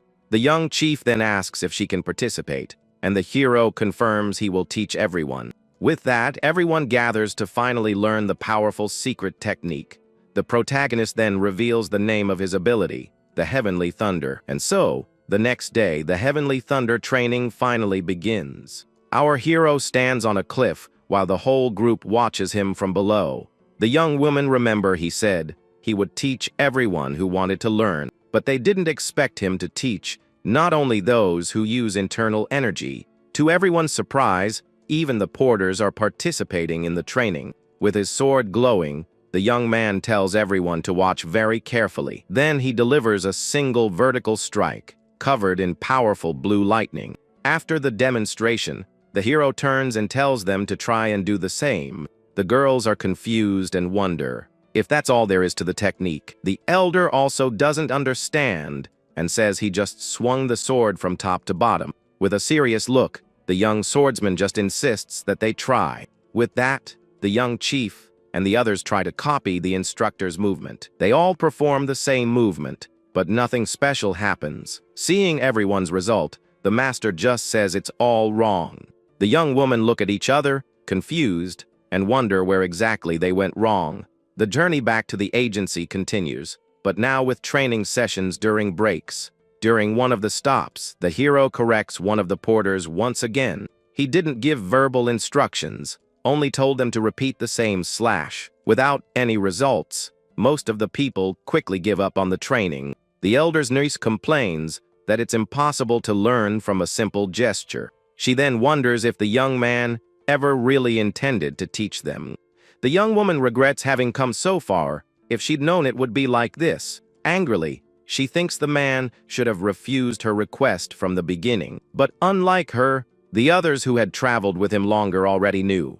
The mysterious woman seems to understand the swordsman's teaching method. The elder, Tang Ho-guan, trusted the protagonist because he believed he would never deceive anyone. Meanwhile, the young blonde-haired woman was certain the secret of the heavenly thunder was in that movement. With that, the protagonist places his hand over hers to guide her into the correct stance. At that moment, he realizes what the problem is and how he can help her understand the technique. But Seo Mun, young, from a distance, sees the two of them together and gets annoyed, telling them to separate. Ignoring the other woman, he shows the blonde girl how the strike should be properly executed. She then feels an incredible energy flowing through the sword, putting her nerves on edge. Finally, the girl manages to feel the thunder's energy passing through the blade. The young man explains that the friction of the key eye in the sword with the key eye in the air generates this electricity. Then together, they execute the final movement and unleash a powerful thunder strike. Seeing the attack from afar, Seo Mun, Yang, and Old Man Tang are completely shocked. The other students watching also can't believe what they just saw. He then asks if she understood, but the young woman still thinks she can't do it alone. The girl from the Namgang family is perplexed, wondering how that was possible. Quickly, Seo Mun, Young approaches and demands that the hero teach her too. The protagonist agrees to teach her, and she gets all excited, moving closer to him. With that, all the other students also get excited and ask to be next. Even the young woman who had given up before asks to try again. However, the young man refuses her request, saying that once she gave up,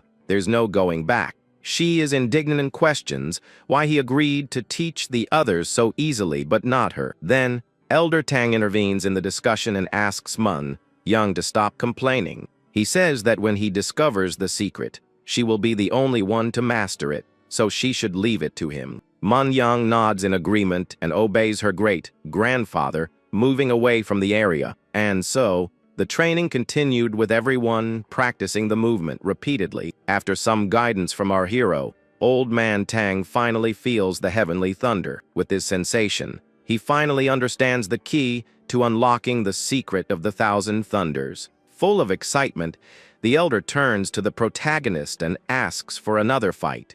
The young woman comments on Old Man Tang's passion and that he must have a goal in mind. The young man accepts the challenge because, in truth, he was having a lot of fun with it all. The two of them then look for a more open place to fight, not for survival, but for fun. He enjoyed the joy of walking with others and sharing his knowledge. With that, the protagonist prepares for a duel where no one needs to be at risk. Master Tang announces he will attack first and challenges the young man to try and block the strike. Having the time of his life, the hero smiles because he was having a lot of fun with the situation. Then, the elder leaps into the air and prepares an attack with a strange purple aura around him. From up high, he launches several projectiles at high speed toward his opponent. They were actually small metal spheres that fell from the sky like a dangerous rain. The spheres glowed with a green energy as they flew rapidly toward the ground. Master Tang used his sky-filling flower rain technique to attack the young man. The old man is confident, wondering if his sky-filled needles hit the target. The students are shocked by the elder's skill and the speed of his attack. A common person would be hit by hundreds of needles, but the protagonist was different. But to the elder's surprise, his attack seems to have no effect on the young man. To the swordsman, that powerful strike seemed as weak as leaves falling from a tree. With a swift movement of his sword, he manages to deflect all the needles effortlessly. The elder can't believe the young man repelled every single one of his needles with such ease. Then, The hero questions Master Tang about the strange way he launched the projectiles. Confused, the old man asks what the young man means by that, as he didn't understand the question. He explains that launching the needles that way is much more efficient in a fight. At that, a bright blue light illuminates the entire area, catching everyone's attention. The protagonist moves at high speed, and his body is covered in blue lightning. Old Man Tang's eyes glow blue as he realizes what's about to happen. The swordsman then unleashes the Tang family's secret technique, the powerful Thousand Thunders. The Thousand Thunders that the elders sought so much was perfected in the protagonist's hands. With the end of the attack, Master Tang is thrown back and falls to the ground in shock. Desperate, the old man begs the young man to teach him how to use that secret technique. Mun, Yang, and the others can't believe they saw the Thousand Thunders right in front of them. They wonder who this person is, capable of using their family's secret technique. And so they trained hard for 3 days and 3 nights without any rest. After the intense training, the protagonist and his group finally continued their journey. Finally, after a long journey, the group arrives at their final destination. From the top of a hill, they look down at the large city just below. With serious expressions, they confirm that they were finally back home. But the sight that awaited them destroyed any shred of hope they still had. One of the men laments that not a single building was left standing and that they'll have to start from scratch. He then turns to Miss Joe and asks if she doesn't want to visit her family's mansion. The young woman sadly replies that she still can't bring herself to go there and see the destruction. After all, the Joe family mansion was completely destroyed by the Blood Demon Boy. That was the place where all her precious memories with her family still lived. Her companion understands her feelings, but says they don't need 2 properties to rebuild the escort agency. A decision needed to be made about the mansion. The young woman is shocked by her friend's suggestion and doesn't know what to say. At that moment, Elder Tang offers to buy the property to open a branch.